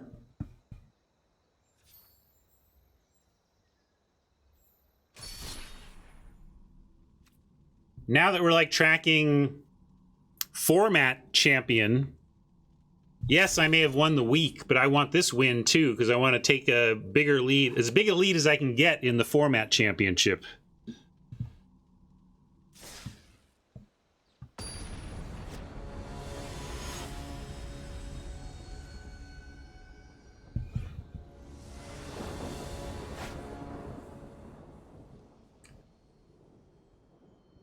This is a keep. We only have 2 land, but it's we got a Disdainful Stroke, Hawk, and Wither Crown. Even if we don't find land, obviously Stroke doesn't seem super useful early, but with Foretell, you can often counter things. You can counter something on turn 2 with Disdainful Stroke and Foretell.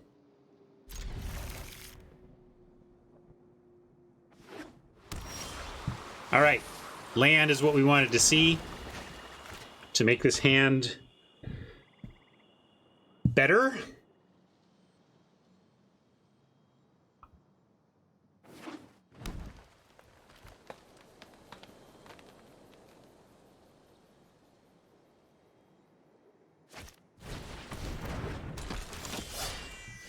And more land, including our splash. So it's going great on that front. I'm gonna just go ahead and Wither Crown this. It's not going to do a poison. It's just going to die right now is the thing, which is the point of it in this deck.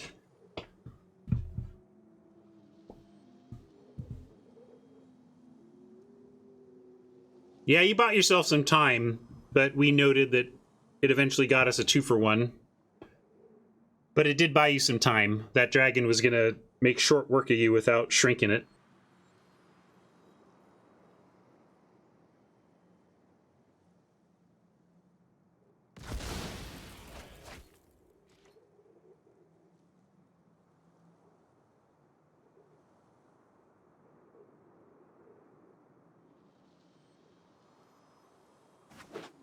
Generally, I only Thought Thief my opponent if I'm in a position where I feel I'm ahead and I'm trying to stay ahead.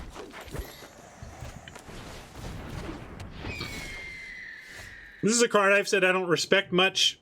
I had some 17 lands data thrown back in my face on it, so I'm trying to be realistic. But also, here's something maybe you data heads can help me out with on the 17 land stuff. If you start looking at 17 land numbers like average win rate of this card when in main deck or something. That's what we looked at, and it was like 54 something percent, right? And my question, though, is, like, if you look at the 17 lands data, it's not like if you look at all the cards together, they average out to 50%. It's not like that this being at 54% means it's exactly 4% better than average. What I don't understand is how the averages even work on 17 lands when if you look at the data, way more cards are above 50% than below 50%. So how does that work? And it, like, the math doesn't seem to work. That would be my first question for the makers of the site, is help me understand that. Or anybody out there who's better at numbers and statistics than I am maybe knows. That's fair. It's not every game. It's just the people who are self-reporting into it. Sure. So that makes sense. Okay. And it also makes sense that better players would be the ones doing it. But so then my question is the way to read the data that this is 4% better than average, or should we be working against an average in the system? Like, cards in this system have an average of I don't know. I don't know how to use that information. Sorry, Magic Star, you know me, I'm talking. I think we want that. Although we don't have a second snow yet. Maybe we don't.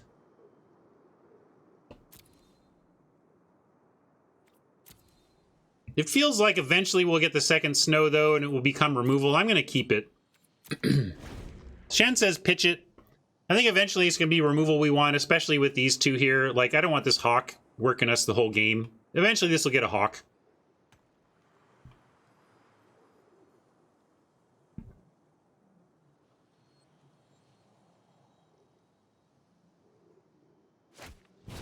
Right. Our Hawk will be a lot better if they don't have one balancing it out, right? Now I like Priest. Well, actually we didn't find land, but we can't... I can't Planning and Stroke or Hawk and Stroke, so I'm going to Priest and hold up Stroke.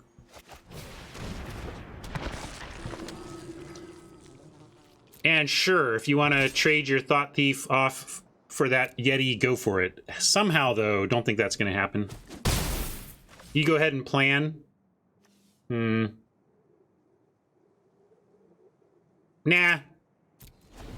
I'm going to counter their next spell, and it's going to be totally great. Because they're going to use this Sentinel to do a 5-drop, and I'm going to get them. All right, maybe not.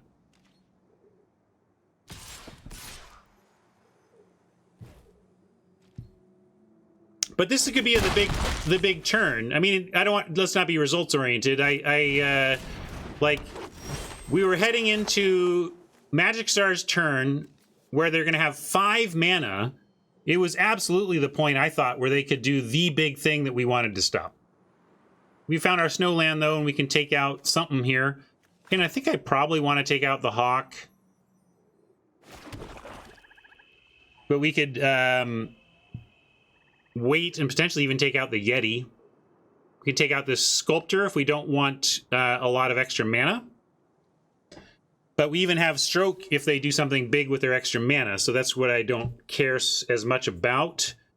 But I've also played my land so that I can use this, and that leaves us with only 1 spell here. We cannot 2-spell this turn, so we probably need to Berg Strider while the Berging is good. So let's go...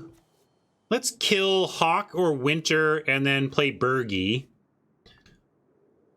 And since they didn't play another land, maybe we do take out Sculptor here.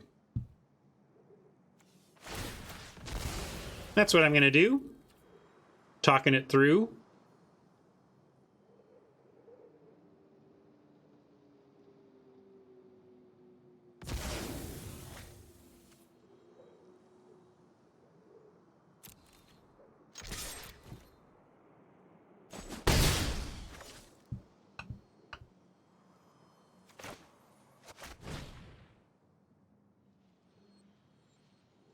All right, everyone. Chill. Sit down, Yeti.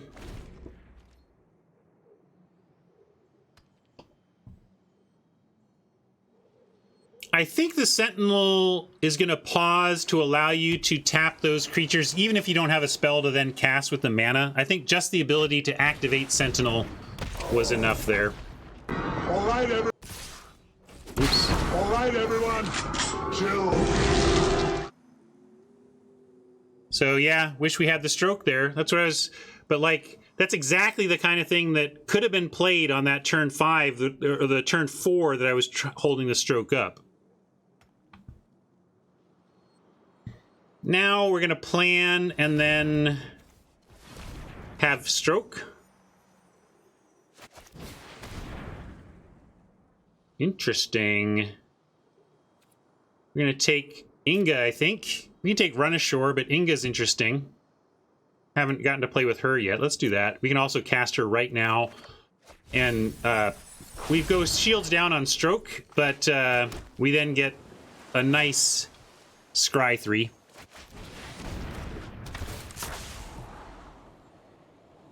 All looks pretty great. But I think we want to start with the pillar, the Yeti, and then draw extras.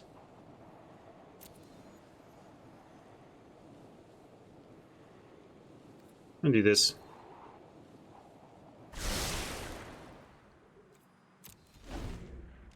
Yeah, I could have gone digging for blood, but I think those were keepable. Would you have been to any of these? I think they were all strong. Maybe Yeti. We're not at Yeti stage yet, but no Yeti.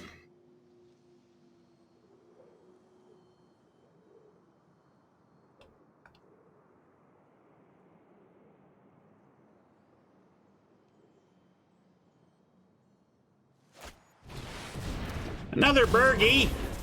All right, everyone. Chill. It is getting colder and colder in here by the minute.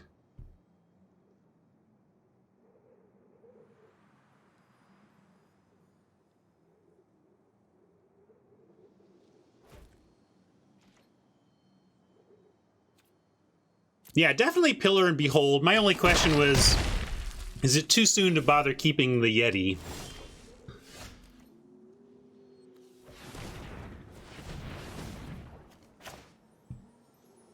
This gives us Disdainful Stroke and a tap. I like that. Not going to Hawk because of that. I want to have Stroke ready, although, you know, they're almost out of cards. Maybe I should play the Hawk because they're least likely to. What do you think? One card left? Maybe I'm supposed to Hawk here.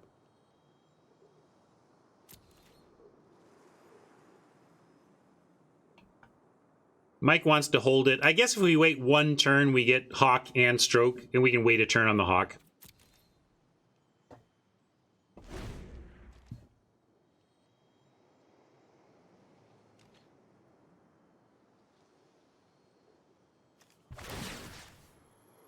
I'm going to tap the big ground fellers. We can take one in the air. I want to have our Strider threatening the other Strider.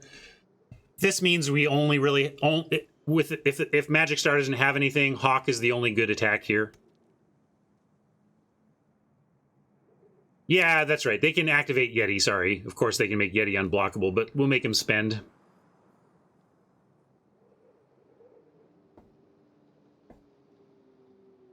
At least Thought Thief says you don't get to just swing away for free. So does Bergstrider for that matter.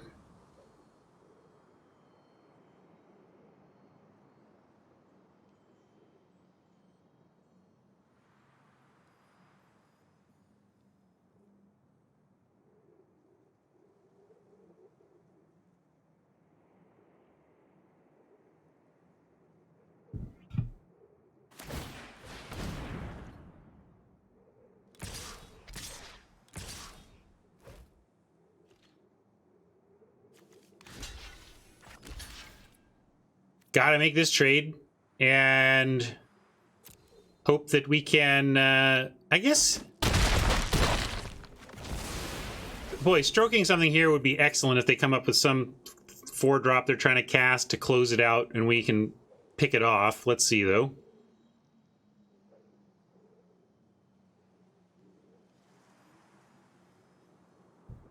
Talking about Hawk next turn, we may have to Yeti... Stroke next turn. 1, 2, 3, 4. Trouble is we can't Stroke, Pillar, and Yeti, but we might have to just Pillar and Yeti. Ugh, Frost Augur. Can't counter that. Hopefully it doesn't do much, though. Got a Yeti, got a Yeti, got a Yeti.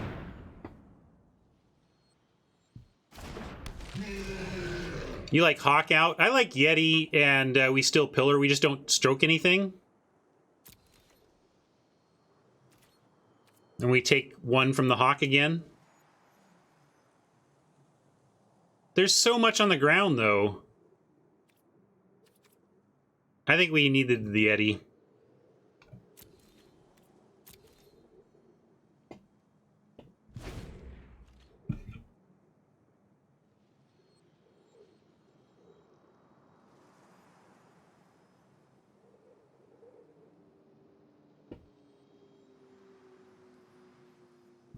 Well, Mammoth Growth just ends the game, so that works.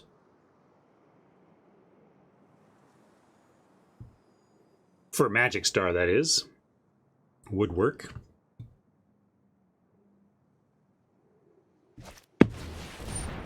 All right. Okay, so now we can stroke. If we do, they get Yeti and Hawk for getting us to 1. But then we have blocks on everything else. No, they can activate Yeti because of Sentinel, but it still might be worth it. Because this is too good, right? You say stroke and we're dead. I don't see... Let's see. If we stroke... Hold on. Shen thinks we are dead, and I want to make sure Shen's not... If Shen... Oh, okay, we're not. I think we stroke and go to 1. If they want to put us to 1, and then we should have really good control after the Hawk drops from there. Yeah, they can still activate Yeti, but we're not dead. We're not dead. Your friend here is only mostly dead.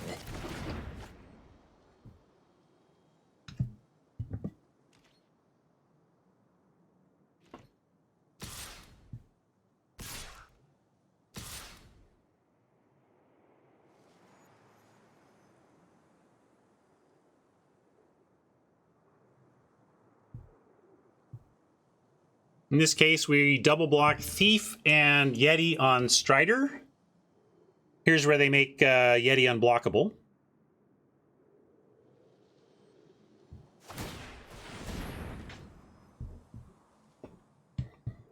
And then we take out the Bergie as a 1-for-1 and leave Inga for hopes of a 3-creature death sequence.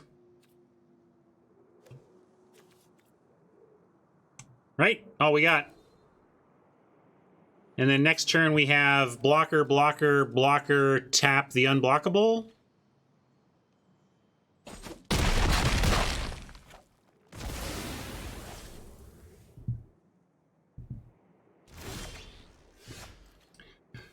One, 2, 3, 4, 5, 6 mana. And we need Hawk and a tap. So all we really have here is Foretell the Behold. Hawk. We could Behold for land, that's fair. I guess this is a little less risky, though, like...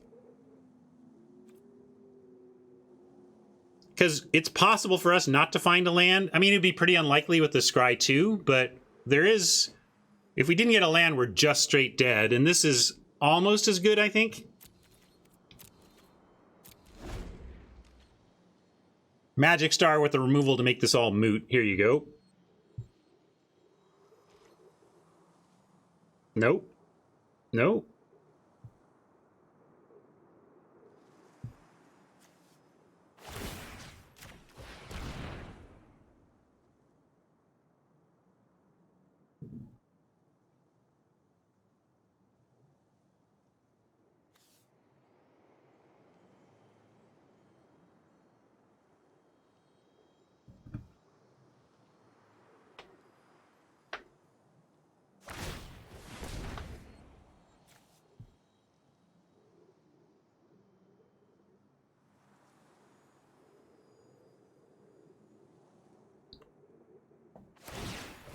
They might have the hexproof instant, in which case they could be just going for a win here if they find hexproof.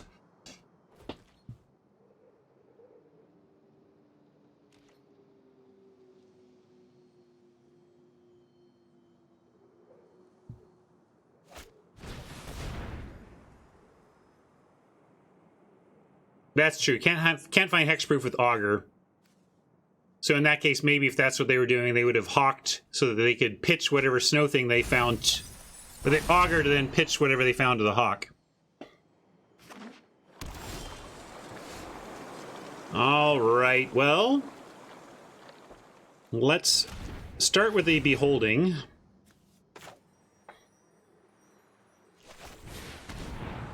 Wow. Been landlording a bit today. And we get an extra blocker. That's pretty nice, but we don't get it with a tap. so we can't actually cast it. Oh, no, we do get a tap. Sorry, we have just the right amount of mana.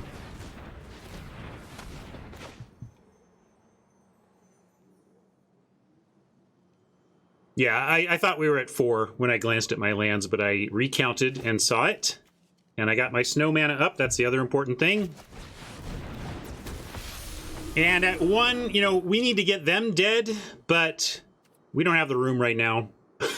We're gonna play super conservative, say no attacks, and hopefully soon we'll start threatening blocks that they can't attack into, and then we get to hawk at end of turn to try and find the value to pull ahead. But at 1 life, we gotta presume that Oppo is gonna find removal and that we need everything here. Pillar basically represents a blocker, so currently we have 5 blockers to 4 attackers, and that means we survive a removal spell, which if you are... This is the tension of a control deck trying to turn the corner. You really need to start actually attacking ASAP, because the longer you take to start attacking, the more turns you give the other deck to try to find the game-finishing play on you. But if you get too aggressive with the attacks, you set yourself up to lose a game you could have continued stabilizing. So it's the big tension of a control deck trying to stabilize. And at 1 life, we're going to go with the basic heuristic of, if possible, do not let yourself lose to a single top-decked piece of removal. And if we attack with anything, we're dead to top-decked removal. When in doubt, control the board.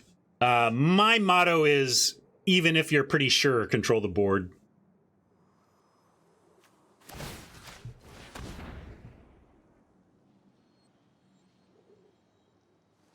My motto is control the board at all costs. Control the board is winning.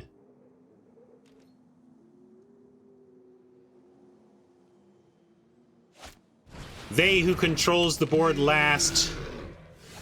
All right, and now we need to hawk our way into something to save us. Double Yeti with double snow is GG, and some of our answers are sorcery. Some of it's instant, though, so it's possible. I think we have to go for the board wipe as opposed to keeping up a blocker and then pulling up something to help us at instant speed on blocks, right? So let's go ahead and loot. Come on, blood.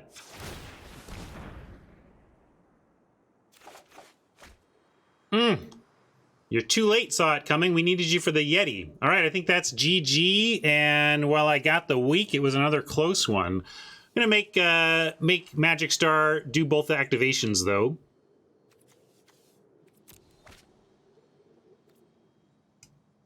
And I'm gonna do this just to put a little fear. Wait.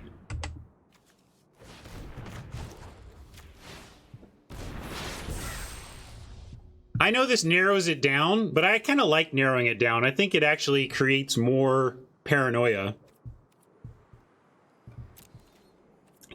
Magic Star is not going to screw this up, though. It's pretty simple. Magic Star is going to activate both Yetis, and we're going to lose.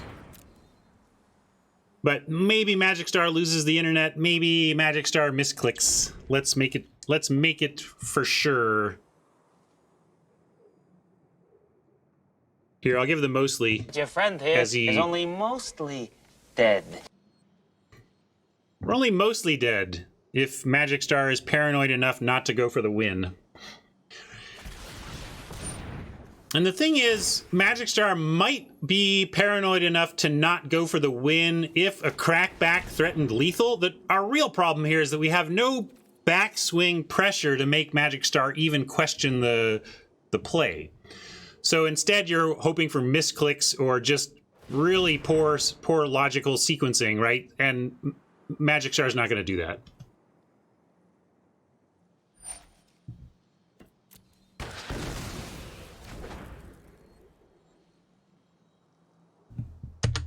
I'm going to go full control, though, and tap in response.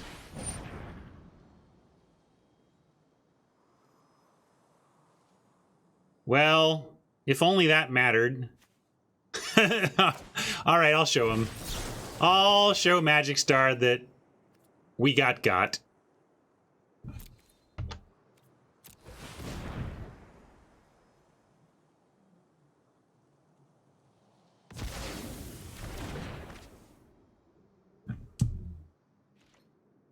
Very tight week. Good stuff. Good stuff. Well played, Magic Star. You got me. We did make him think about it, though. You could see. Gotta make him sweat. A little sweat equity, at least.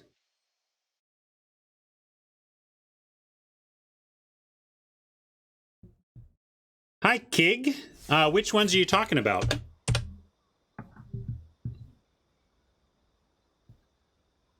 He's dead, sir. That man's dead back there. Must be dead. He was worse than dead. His brain is gone.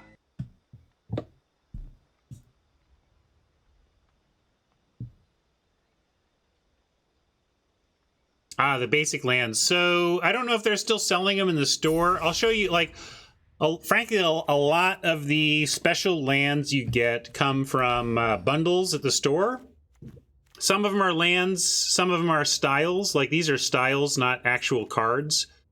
But there's none here.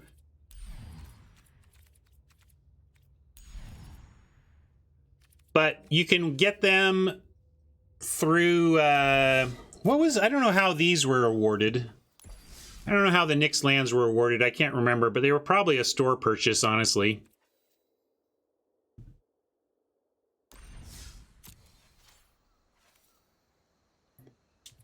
Part of a bundle thing. Yeah. If you're newish to Arena, Kig, though, let me say goodbye to YouTube and let's give Kig some baseline tips, okay? Thanks, YouTube friends. Another great Gauntlet as always. Thank you, Hat, for running the show. Thank you to all the mods on Discord who keep the incredible Discord community going in terms of just herding the cats around there and making things nice and neat. But really, if you haven't joined the Going Optimal Discord yet and you enjoy drafting, you really ought to, because you can do exactly what we did today, or maybe not even exactly. The point is you can use the MTGAdraft.herokuapp.com website to draft with your fellow Going Optimal viewers and do it for free and do it in pod. It's a really nice way to draft. And if you go into the Discord and practice up on it, you could join me here on the Gauntlet Day and become one of our future competitors, okay? Sounds good. Join Discord, hit the like button, go to Card Kingdom via my affiliate link, and all that good stuff. We'll see you next week, chat and YouTube.